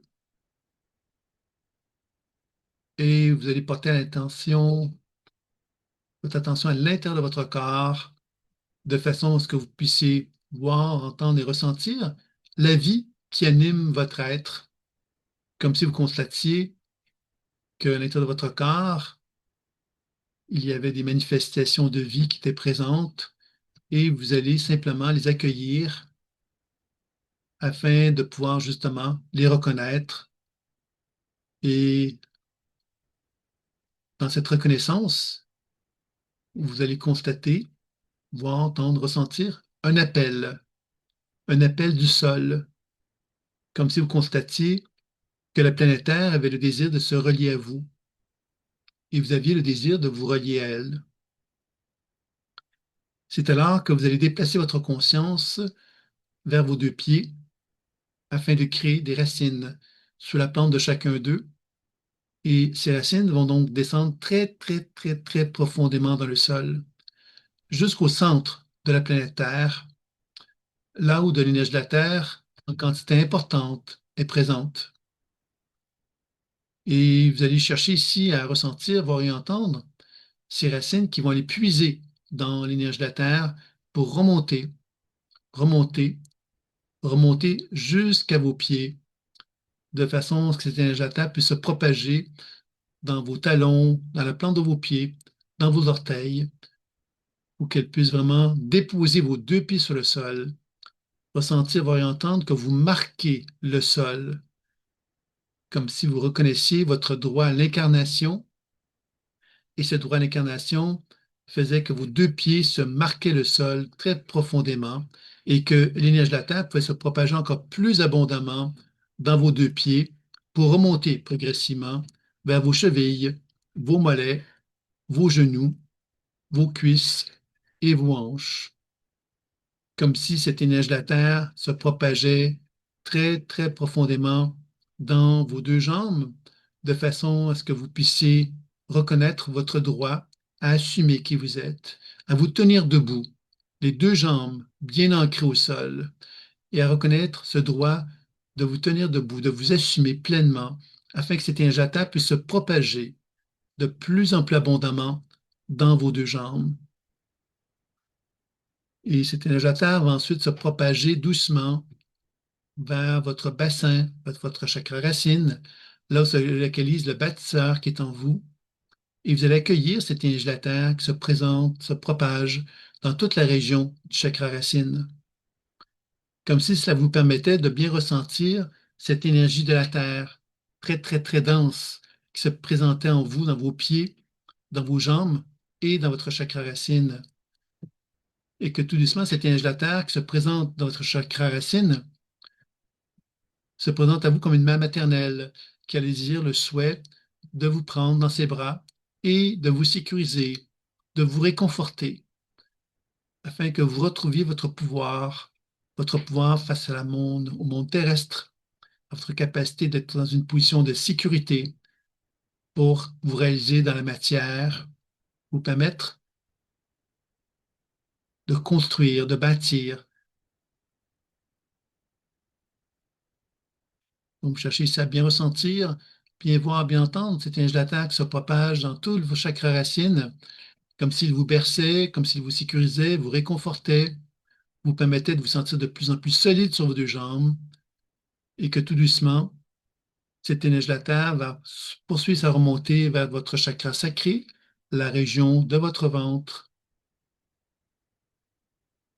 Et vous allez chercher ici à bien ressentir, bien voir et bien entendre cette énergie de la Terre qui se propage dans tout le chakra sacré, afin de vous mettre en contact avec votre identité, votre essence fondamentale, le communicateur qui est en vous, qui a envie justement de communiquer avec sa véritable identité, sa véritable expression de lui-même, et que cette énergie de la Terre venait révéler cette vérité, venait révéler cette lumière. Et on prenait le temps ici d'accueillir ce regard que l'on porte vers soi, ce regard vrai, où on accueille véritablement qui on est, tout simplement, sans artifice, sans mensonge, simplement porter un regard sur cette vérité. Et l'énergie de la Terre est là justement pour nous aider à nous accueillir dans cette vérité, afin que l'on puisse être de plus en plus dans une position de vérité avec nous-mêmes, de plus en plus capable de poser un regard sur soi et vers les autres, afin de développer une justesse dans notre capacité à prendre place dans la vie.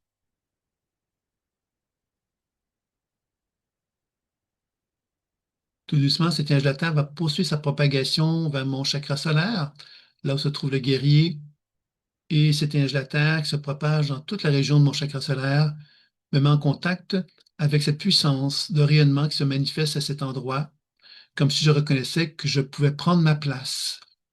Et que plus je prenais ma place, et plus je constatais qu'un rayonnement de plus en plus important se manifestait naturellement, comme s'il y avait véritablement un rayonnement de plus en plus puissant et de plus en plus fort qui s'exprimait en moi. Cette idée de prendre ma place est simplement cette idée de reconnaître ma place. Et que parce que je reconnais ma place, je peux tendre la main avec d'autres gens qui reconnaissent leur place. Personne ne veut prendre la place de l'autre. Tout le monde veut simplement se reconnaître mutuellement et tendre la main pour qu'une collaboration de plus en plus riche puisse s'exprimer.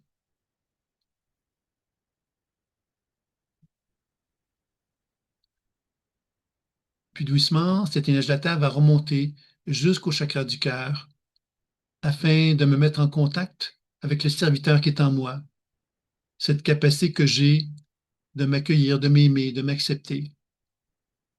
Plus je m'aime, plus je permets à mon chakra du cœur de recevoir cette énergie de la Terre qui ouvre justement la région de mon cœur, qui me permet justement de me manifester de l'amour envers moi-même. Et que plus je m'aime et plus je reconnais ce désir que j'ai de partager cet amour que j'ai en moi vers mon entourage. C'est alors que j'ai envie de servir mon entourage, que j'ai envie de le servir en reconnaissant l'amour que j'ai pour moi et en voulant le partager avec les autres. C'est alors que je peux envisager de créer un monde meilleur, un monde différent de celui que j'ai pu connaître, un monde dans lequel je m'aime et j'aime. Et mon entourage manifeste la même chose, comme si ce monde devenait différent, car je reconnaissais cette différence en moi. Je permettais à cette différence de se réaliser dans le monde. Je cherche à bien ressentir, bien voir, bien entendre cette énergie de la Terre qui circule de mes deux pieds vers mon cœur et de mon cœur vers mes deux pieds, comme si je constatais que l'ancrage devenait de plus en plus important et de plus en plus important, et que cette énergie de la Terre m'ancrait vers le sol de plus en plus fortement, créant en moi une capacité justement de devenir un attracteur, capable de faire venir à lui l'énergie du ciel, promenant des planètes, des étoiles, de l'infiniment grand. C'est alors que je peux voir, entendre et ressentir une douche de lumière rayonner sur tout mon corps. Cette douche de lumière vient purifier mon être, vient éveiller ma conscience, vient me rappeler quelque part combien je suis grand, combien je fais partie de cet univers et combien cet univers fait partie de moi. Et que grâce à cela, je peux constater que je rayonne de plus en plus fortement, que ma conscience s'élargit et s'élargit encore. Cette énergie du ciel va doucement se propager au sommet de ma tête afin de me connecter avec mon spirituel en moi. Me rappeler quelque part que ce spirituel est directement connecté avec mon âme et je peux ressentir, voir et entendre cette lumière se concentrer au sommet de ma tête et cette lumière qui se concentre au sommet de ma tête rayonne très très haut dans le ciel afin de me mettre en contact avec mon âme. Comme si je constatais qu'il y avait une étroite communication qui s'effectuait entre mon chakra couronne et mon âme, et que je pouvais ressentir, voir et entendre cette lumière rayonner dans tout mon être, dans tout mon corps, comme si je connectais justement avec la lumière pure, cette lumière qui me dévoile, qui me révèle, me fait voir dans toute ma grandeur. Et je cherche à l'accueillir, à l'accepter, à lui donner son droit à l'existence. C'est un peu comme si je pouvais constater que je me déshabillais, que j'enlevais tous mes vêtements, mais que j'enlevais également mon empreinte physique, cette identification au fait que je suis ce que je suis, pour vraiment atteindre quelque chose de plus profond en moi, qui me sort justement des apparences et qui me connecte avec cette vibration énergétique, cette lumière sans forme, sans identité, une lumière qui me rappelle que je fais partie d'un grand tout et que ce grand tout, lorsqu'il s'exprime en moi, me libère de toutes les programmations limitatives qui ont pu se manifester en moi et qui ont pu empêcher l'expression pure de qui je suis. Je peux chercher ici à ressentir, voir et entendre cette libération prendre forme et permettre à cette énergie du ciel de se propager encore plus profondément dans mon chakra couronne et ainsi pouvoir se propager doucement vers mon chakra frontal. Et je cherche ici à bien ressentir, bien voir et bien entendre cette lumière qui descend vers mon chakra frontal, vers le philosophe. Et cette énergie du ciel met en lumière la synchronisation des deux hémisphères cérébraux qui prend forme dans mon chakra frontal, l'hémisphère droit et gauche qui se mettent à communiquer l'un avec l'autre, à me faire comprendre que mes intuitions sont enrichies par la raison et la raison est enrichie par mes intuitions. C'est alors que je développe une position de témoin, un observateur.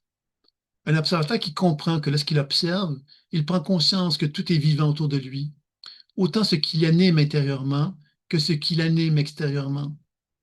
Ce qui se passe, c'est que tout est fluide, tout est information, et que plus j'apprends à être témoin, plus j'apprends à communiquer avec cette fluidité, avec cette intelligence universelle qui anime toute chose. Et je prends conscience que je suis capable de communiquer et de développer une compréhension, une connaissance de plus en plus riche avec cet univers. Je développe un sage en moi et ce sage prend une position de sagesse car il comprend qu'il a à collaborer avec le vivant et que le vivant possède une connaissance très grande, très élargie et je n'ai simplement qu'à l'écouter, à la reconnaître, à l'accueillir, à lui donner son droit à l'existence. Et cela me permet justement de développer une position de stabilité dans mon philosophe en moi permettant tout doucement cette énergie du ciel de descendre maintenant vers la région de ma gorge. Et je cherche à bien ressentir, bien voir, bien entendre cette énergie qui se manifeste dans ma gorge et qui ouvre justement ce pouvoir créateur qui est en moi, le pouvoir de la parole qui est vibratoire, qui est fréquence. Je prends conscience que les mots que j'utilise peuvent être sans vie, mais je peux également reconnaître que les mots que j'utilise sont des vibrations sonores qui émettent des informations précises et qui peuvent transformer le monde. Je reconnais ce pouvoir que j'ai en moi et cette énergie du ciel qui se propage dans ma gorge m'ouvre à ce pouvoir créateur. Et je peux prendre le temps ici d'écouter ce que mon corps souhaite exprimer à moi-même concernant ce pouvoir vibratoire. Quel est le message qu'il souhaite me transmettre, qu'il souhaite me communiquer afin que je devienne davantage sonore, capable d'émettre des sons significatifs qui favorisent la transformation, tant pour moi-même que pour mon entourage.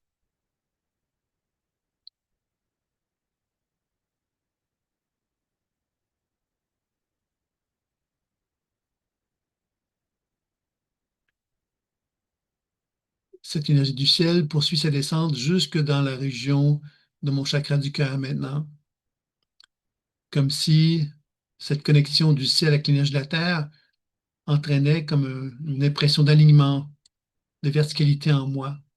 Cette verticalité me fait du bien, car elle me fait comprendre que je suis un canal, grâce auquel l'énergie de la Terre circule de mes pieds jusqu'à mon cœur et l'énergie du ciel circule du sommet de la tête jusqu'à mon cœur, ainsi créant ainsi un soleil rayonnant lumineux qui prend forme dans mon cœur.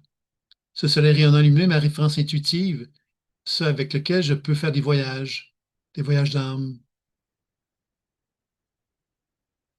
Et je vais donc m'adresser à ce soleil pour me faire visiter mon champ de conscience, afin de me mettre en contact avec un état de conscience qui a un message à me transmettre, à me donner.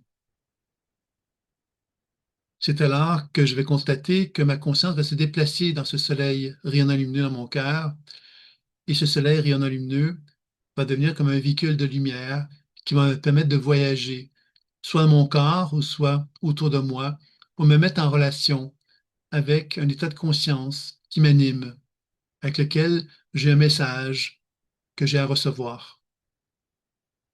Je vais constater que mon soleil rayonnant lumineux dans lequel je suis est comme une sphère de lumière, et cette sphère de lumière va se déplacer à un rythme qui lui est propre, afin de simplement me mettre en contact avec une région de mon corps. Je vais donc constater que cette sphère se déplace là où elle doit aller, tout simplement, et je dois simplement l'accompagner. Et lorsqu'elle va avoir trouvé son espace, son lieu, elle va se déposer et elle va ouvrir ses portes. Et je vais me mettre en contact avec un état de conscience qui va se trouver devant moi, que je vais pouvoir voir, entendre ou ressentir. Et la première chose que je vais chercher à faire ici, c'est de prendre le temps de m'adresser à celui-ci pour lui demander quel est son message. Alors d'abord, je vais prendre le temps de décrire ce que je vois, entends et ressens, et ensuite lui demander quel est son message, qu'est-ce qu'il souhaite me communiquer.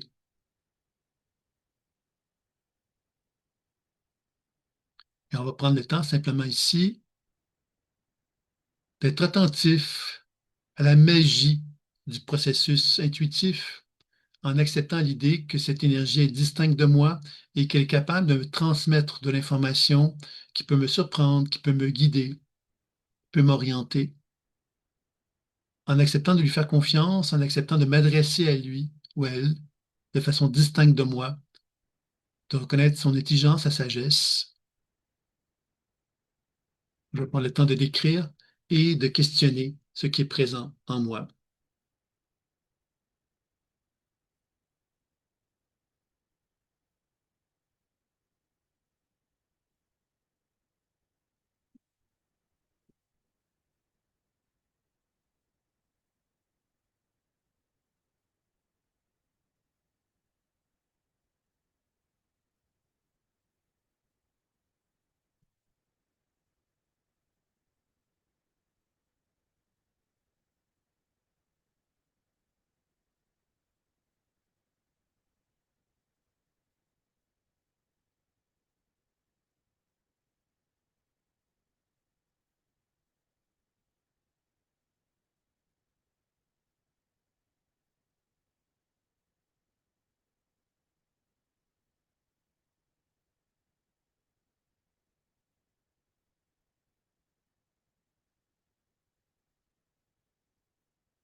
Alors, on cherche donc à décrire, à questionner. Et ce qu'on va chercher à faire maintenant, c'est qu'on va constater que cet état de conscience, donc, a peut-être une demande à nous faire pour qu'on puisse donc l'aider à se sentir plus en paix et en harmonie. Ou encore, il peut lui-même aussi avoir un désir de nous donner ou de transmettre quelque chose qui pourrait nous être utile ou nous équilibrer.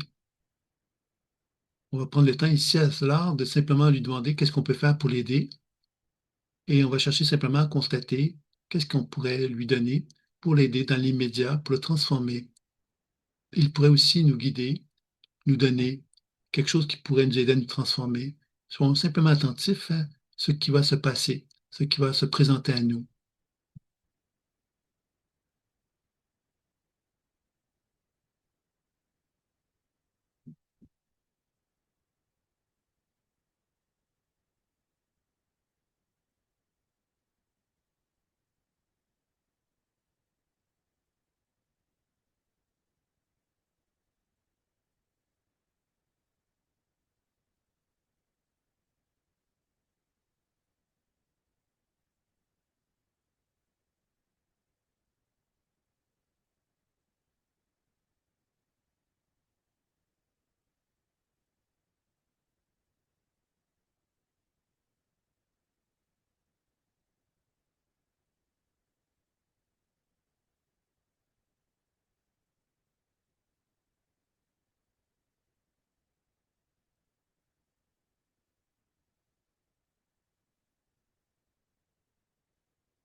Puis, on sera prêt à le faire. On pourra simplement finaliser cet exercice en transmettant de la lumière, comme on le sent, comme on croit que c'est juste de le faire, en imaginant qu'on puisse, avec la pensée ou avec nos mains, envoyer de la lumière vers l'énergie en question et la faire pénétrer dans cette énergie en question et de voir qu'est-ce que ça change, qu'est-ce que ça transforme, être attentif à ce qu'on observe, ce qu'on voit, entend et ressent comme changement, prendre le temps de décrire, de questionner également peut-être les transformations également, si on en a envie.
Et quand on sera prêt, donc on constate qu'il y a eu des changements qui ont pu prendre forme.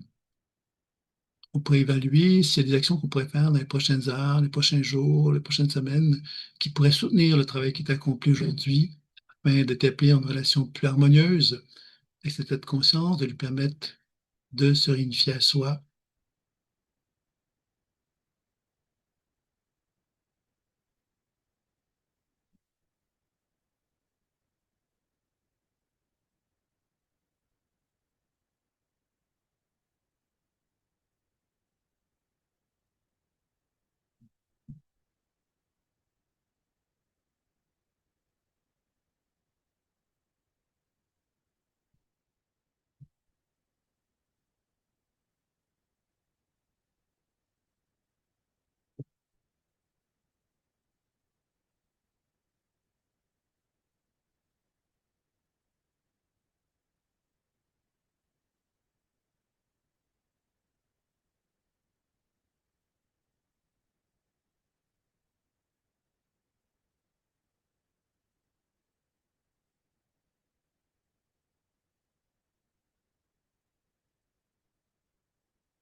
Et lorsqu'on sera prêt, on pourra donc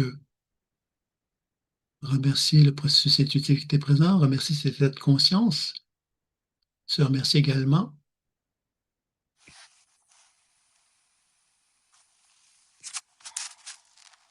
constater maintenant que le travail que nous avons accompli a permis justement de faire un certain travail sur l'énergie en question et que ce travail-là, quelque part, nous permet de montrer le chemin, de nous voir peut-être le potentiel évolutif qui pourrait prendre forme dans le futur, qu'on pourrait prendre le temps donc de l'accompagner pour qu'il puisse se manifester avec plus d'aisance, plus de puissance, de force. Alors, quand on sera prêt, donc, on va donc chercher à conclure en terminant, en prenant une bonne inspiration, en bougeant les extrémités et en ouvrant les yeux. Et si on a envie, on peut noter ce qu'on a pu expérimenter pendant cet exercice.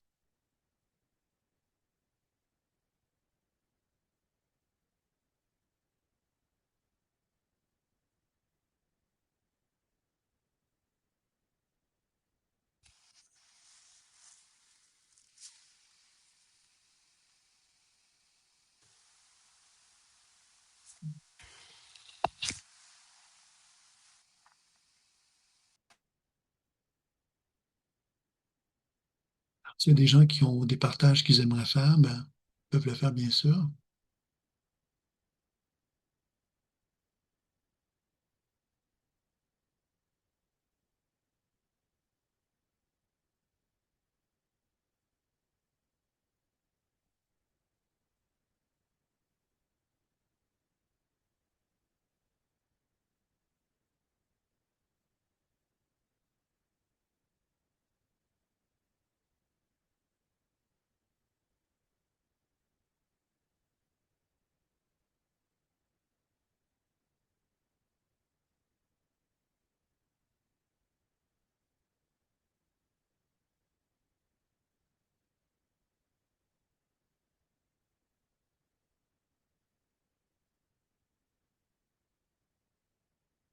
Oui, Louise.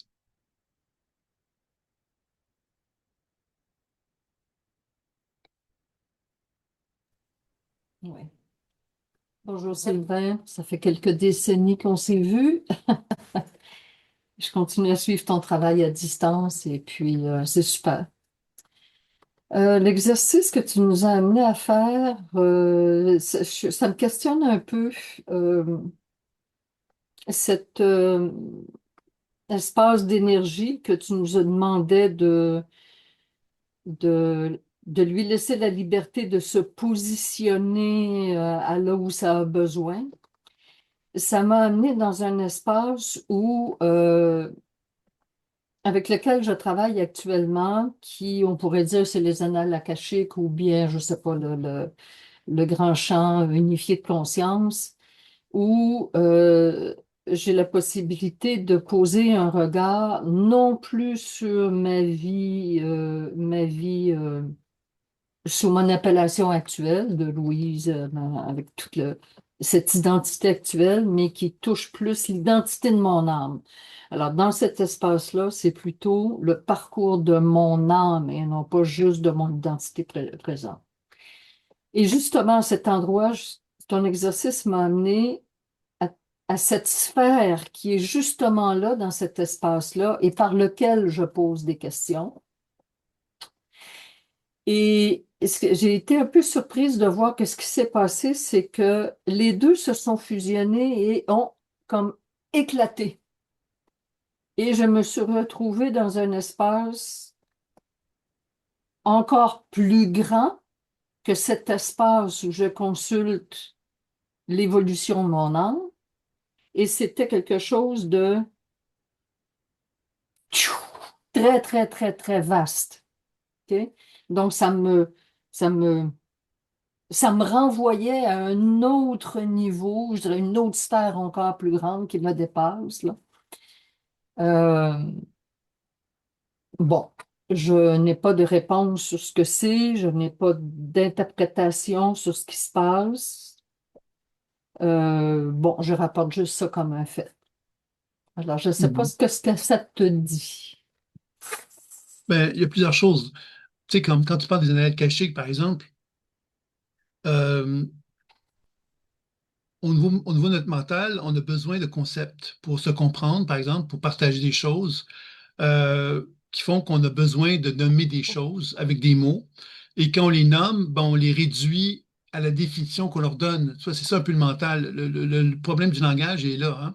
Et Ouais, que quand on est dans une expérience intuitive, l'expérience intuitive n'est pas une expérience mentale. Elle est une expérience ouais, qui nous relie à quelque chose d'expérientiel et qui peut effectivement nous défaire des définitions intellectuelles qu'on a pu se faire et qui peuvent nous déjouer en fin de compte. Puis c'est ça la beauté justement de l'intuition, c'est que l'intuition, son rôle principal, souvent dans cette démarche-là, au départ, elle veut nous sortir à quelque part de ce qu'on connaît de nous-mêmes ou de ce qu'on connaît même des concepts associés à des connaissances que l'on a pour élargir notre champ de conscience et nous amener dans un autre espace que celui que l'on avait envisagé, tu vois. Et c'est là, évidemment, que ça peut être troublant parce qu'évidemment, ça peut ça peut nous déstructurer, tu vois, dans l'idée quelque part que ça peut on pensait avoir trouvé un lieu, par exemple, tu vois, puis le fait qu'on ait trouvé ce lieu-là, c'était sécurisant, et de constater effectivement que ce lieu-là n'est pas le lieu en question, mais que ce soit, que c'était simplement un espace, mais ça nous ramène justement à remettre en question quelque part ce qu'on avait établi comme concept intellectuel comme certitude, si tu veux, pour faire prendre conscience à quelque part que l'expérience intuitive n'est pas reliée donc à un lieu ou à un espace, mais qu'il est relié à une expérience. Et l'expérience, effectivement, nous amène à nous, à nous sortir justement de cette dimension de lieu. Tu sais, tantôt, tu faisais référence aux annales akashiques, on pourrait parler du plan astral, on pourrait parler de plein de termes comme ça qui sont sécurisants parce qu'ils nous ramènent à un lieu. Dans notre mental, a besoin de cette définition-là. Sauf que dans l'expérience, elle nous amène dans l'expérience, elle nous amène à quelque chose. Et c'est là quelque part que ce que tu as vécu, peut-être effectivement, et là c'est une hypothèse que je vais émettre, je ne te dis pas que c'est une vérité, mais que peut-être que cette expérience-là, elle est là pour t'amener justement à renouer contact avec l'expérience. Une expérience, justement, tu sais, des fois, on a l'impression de dire, ah là, je l'ai, là, je le connais, là, je sais c'est quoi ce lieu-là, les annales akashiques, par exemple, tu vois, je connais ce lieu-là, je le connais, puis là, finalement, l'intuition, non, non, c'est pas là, là. C'est autre chose que ce que tu connais, tu vois. Et ça, c'est intéressant, je trouve, parce que ça nous amène à l'humilité, puis ça nous amène justement à nourrir à quelque part, à faire confiance davantage à ce monde intuitif, parce que le monde intuitif n'est pas juste un monde d'expérience, c'est un monde de connaissances. Et ce monde de connaissances-là, quelque part, nous oblige à nous faire confiance dans la connaissance que l'on a de ce lieu-là. Et moi, c'est toujours ça qui m'a intéressé dans l'intuition, c'est que tu sais, des fois, on peut dire, je peux affirmer des croyances. Je peux dire, bon, les vies antérieures, ça existe, par exemple. C'est une croyance. Et je pourrais dire, ben oui, c'est basé sur mon existence. Mais l'idée de l'intuition, c'est que quand on commence à questionner l'intuition, à se laisser porter par elle, elle nous sort des concepts intellectuels que la collectivité humaine a développés pour nous amener dans une expérience qui, elle, peut nous éloigner même de ce que la collectivité a pu développer. Tu vois, puis c'est ça, quelque part, qui est intéressant, c'est d'apprendre à faire confiance à ce monde intuitif-là pour lui donner le droit à son existence, puis de nous amener dans un espace, un chemin non fréquenté, si tu veux, un chemin qui est moins ouais. fréquenté que celui qu'on avait fréquenté jusqu'à maintenant et je pense que c'est quand même intéressant comme aventure, ça, à ce moment-là. Je ne sais pas si tu me suis par rapport à ce que je viens de te dire. Oui, oui, je trouve ça intéressant comment tu l'abordes. Effectivement, on se crée des zones de confort avec et avec des concepts et donc ils ont leurs propres limites et on doit constamment repousser ces limites-là en faisant confiance à ce que l'intuition nous apporte. C'est la clé de l'intuition. Tu sais, moi, OK. je fais référence souvent au livre Se libérer du connu de Krishnamurti, qui est un livre, un vieux livre. Krishnamurti, moi, j'aime beaucoup, mais c'est un livre quand même qui a un certain âge. Mais ce livre-là, c'est un tout petit livre. Si vous ne l'avez pas lu, c'est intéressant. Il nous met simplement en évidence que le mental, notre cerveau, comment il fonctionne, il ne recherche qu'une chose, une seule chose, c'est le connu. L'intuition, elle nous invite à nous sortir de cette zone de connu, parce que l'intuition, la seule chose qui l'intéresse, l'intuition, véritablement, c'est de nous donner accès à quelque chose qui ne fait pas partie de ce connu-là, parce que c'est le seul moyen pour nous de lui donner la valeur. Parce que si on tombe dans le connu, ben, on est confortable, mais on n'a pas accès à une connaissance plus large, tu vois. Et je pense que c'est intéressant. C'est pour ça que l'intuition, pour moi, est un mode. Moi, ça fait quand même plusieurs années que je pratique l'intuition, puis je trouve qu'on n'avance pas tant que ça dans le monde par rapport à l'intuition. On a beaucoup de blablabla, on parle beaucoup, mais quand on parle de l'expérience intuitive, elle n'est pas souvent au rendez-vous parce que justement, on reste dans le connu. Le connu, c'est rester dans les modes d'information connus de l'intuition qui font qu'on répète un peu toujours la même chose. Et je pense que l'intuition, c'est de nous sortir justement de cet univers-là qui nous permet de pouvoir vraiment atteindre un niveau de conscience supérieur. Tu vois, c'est un peu ça comme ça que je dirais ça. Hum, OK. Je te Mais, remercie. mais là Oui. encore, l'intuition, c'est quelque chose d'unique à chacun. Chacun va avoir son mode de communication par l'intuition, alors. Oui, sauf que moi, je crois, puis ça, c'est une chose à laquelle je crois beaucoup, c'est que l'intuition, c'est une science. Et en quoi c'est une science? C'est que si, par exemple, je prends 10 médiums qui communiquent avec une personne qui est au centre du groupe et que 10 médiums qui ont certaines compétences qui le font, on va accéder à 10 vérités différentes. Les 10 médiums vont parler à la même personne, mais ils vont communiquer à leur façon de cette personne-là. Sauf que, logiquement, les 10 commentaires qui vont être présentés, même s'ils sont différents, vont être complémentaires ou vont permettre d'être enrichissants les uns avec les autres. On ne va pas parler de choses étrangères, on va parler de choses communes. Et je pense que c'est dans ce sens-là que c'est une science. Et c'est pas vrai que l'intuition me permet de dire n'importe quoi. L'intuition, elle permet de dire des choses qui reposent sur un certain tangible. Et je pense qu'actuellement, à l'ère de l'information, des réseaux sociaux et tout ce que tu veux, on est dans une période où justement, on valorise énormément le non tangible. C'est-à-dire qu'on dit n'importe quoi au nom, à quelque part, de n'importe quoi, tu vois. Et je pense que l'intuition, finalement, c'est pas ça. L'intuition, ça repose sur quelque chose qui est du tangible. Et le tangible, c'est quoi? C'est le monde terrestre dans lequel on est. C'est-à-dire que si moi j'affirme quelque chose intuitif, ben cette information intuitive-là elle doit tenir un support dans le monde terrestre. Pourquoi? Mais parce que c'est le seul moyen que j'ai de vérifier l'information intuitive. Si j'avance plein de choses à quelque part qui sont ésotériques ou subtiles, mais qui n'ont pas de lien avec mon monde terrestre, je peux dire n'importe quoi. Et je n'ai aucune obligation de prouver quoi que ce soit, puisque je dis à quelque part des choses qui ne sont pas vérifiables. Puis, en même temps, si on veut que l'intuition puisse devenir crédible, ben, on doit quelque part nous ramener à ce niveau-là. Donc, quand tu dis qu'on est tous différents et qu'on a tous accès à de l'information qui est différente, c'est pas tout à fait juste. C'est-à-dire que dans un contexte où l'intuition a une certaine maîtrise, on arrive à quelque part à développer un langage qui repose sur des règles et des lois qui sont communes à tous les êtres humains sur Terre. Et je pense que c'est ça, quelque part, qui est l'objectif, hein, finalement, d'une démarche intuitive qui un jour sera sans doute beaucoup plus développé parce que l'être humain sera sans doute beaucoup plus capable de s'ouvrir à cette possibilité-là. Tu comprends? Donc, je te remercie en tout cas de ton commentaire, ton partage. J'avais une question avant qu'on. Je sais que le temps passe, puis vous avez dit que ça prendrait un certain temps. On l'a dépassé un petit peu, j'en suis désolé. Mais quelqu'un qui me dit, Odile, qui me dit, j'ai eu comme un brouillard sonore dans ma tête qui a disparu. Je me suis retrouvé dans le calme et la paix. Ensuite, il y a quelque chose qui a grandi, qui s'est expansé dans mon ventre. Alors, tu vois, ça, c'est des sensations. Donc, là, il y a un mode de communication visuelle. Il y a des gens qui ont un mode de communication auditif, c'est-à-dire qui entendent des voix avec qui ils peuvent parler. Il y en a qui voient des images avec lesquelles ils peuvent donc voir des choses. Puis il y en a d'autres qui sont plus sensitifs. Et là, toi, Odile, tu décris à quelque part un sens sensitif, donc tu as une sensation qui est ton mode de communication privilégié. Ce que tu aurais avantage à faire, évidemment, c'est ne pas simplement rester dans la description, parce que là, tu décris des choses, mais tu peux questionner ces choses-là. C'est-à-dire que tu peux prendre le temps de questionner les perceptions que tu as eues au niveau de ta sensation et ça pourrait te guider davantage au niveau de l'expérience. Toi, ce que tu dis au début, c'est qu'il y avait un brouillard sonore dans ta tête et ensuite ça s'est disparu, tu t'es retrouvé dans le calme et la paix.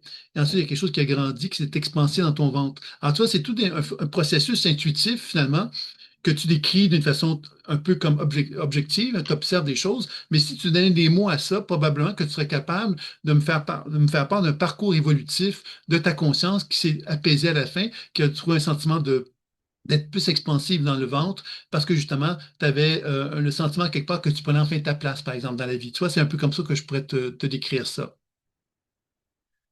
Donc, il y avait peut-être un autre commentaire que j'ai pu voir, voilà.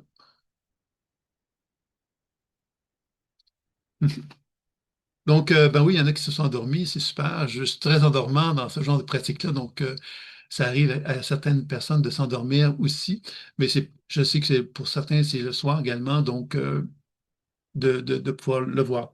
Alors, merci à toi, Joanne, pour ton commentaire, donc toujours motivant et intéressant d'expérimenter la chose. Donc Serge qui me dit, j'ai pu reproduire l'état de conscience que j'ai vécu en Suisse lors de la formation comme si c'était hier et j'ai pu, je pense, toucher une chose essentielle ce soir. Merci beaucoup. Ben, merci à toi. Je dis Serge, mais je pense pas que ce soit Serge. Oui, merci pour ton commentaire. Donc, ben, tant mieux. Ben, l'idée, quelque part, de toute façon, ça me prouve une chose, c'est que justement, comme tu le dis si bien, c'est que on a, on a quelque part une expérience qu'on a pu vivre il y a bien quelques années, tu vois. Euh, oui, Sandra, j'avais compris. Euh, on a des expériences qu'on peut vivre plusieurs années passées et évidemment, on peut les retrouver à quelque part. Puis dans ce sens-là, évidemment, la pratique intuitive, plus on la pratique, plus elle devient quelque part un outil naturel. Et je pense que c'est intéressant quelque part, donc, de se rappeler que ça ne se perd pas, mais que si on le développe régulièrement, qu'on le pratique régulièrement, ben, ça devient plus naturel aussi. Odile qui me revient, merci pour ton retour, je le sens toujours beaucoup, mais il est vrai que je ne sais pas trop quoi en faire ensuite. C'est pour ça qu'il faut que tu apprennes à questionner, Odile, à t'adresser aux perceptions intuitives, aux sensations que tu ressens, que tu ressens, et constater qu'il peut y avoir peut-être des messages, ou finalement faire comme si, c'est-à-dire de prendre un papier et un crayon et de te dire les mots qui viennent naturellement à chacune des sensations que tu as vécues. Ça serait une autre façon de procéder également. Donc, écoutez, je sais que le temps passe, donc je vais peut-être m'arrêter ici. La dernière chose que j'aimerais vous faire part, c'est que vous allez recevoir donc le replay de l'enregistrement d'aujourd'hui. Vous allez recevoir également une invitation pour une petite formation sur la spirale évolutive, qui est une petite formation véritablement que vous pouvez faire à votre rythme, puisqu'elles se sont en replay, donc il n'y a pas d'investissement plus grand que ça. Et également, donc, des soirées de lecture en groupe qui vont être proposées à travers ça. Donc, vous allez recevoir ça avec le lien de la conférence, avec le quiz également, qui est assez simple, comme vous disais tout à l'heure, mais ça vous dit de l'expérimenter. Ben, ça peut être une belle façon de mettre en pratique ce qu'on a vécu aujourd'hui. Alors, donc, la prochaine fois, notre prochain entretien, pour ceux qui sont intéressés, ça sera sur la mémoire d'autres vies. Donc, on abordera vraiment le voyage d'âme, mais à un niveau plus large, puisqu'on va constater qu'il est possible de faire des voyages plus vaste, pourrait-on dire, et dans lequel plus de possibilités. On fera donc une petite expérimentation aussi autour justement de l'idée de voyager dans ces espaces-là, puis aller visiter diverses époques de notre vie, de la mémoire collective humaine. Donc, si ça vous dit, ben, vous êtes un rendez-vous. Vous aurez également le petit livre Le Messager qui va être offert en cadeau aussi lors de cet entretien-là. Donc, Le Messager, c'est un récit initiatique qui a été écrit et qui a été réédité récemment.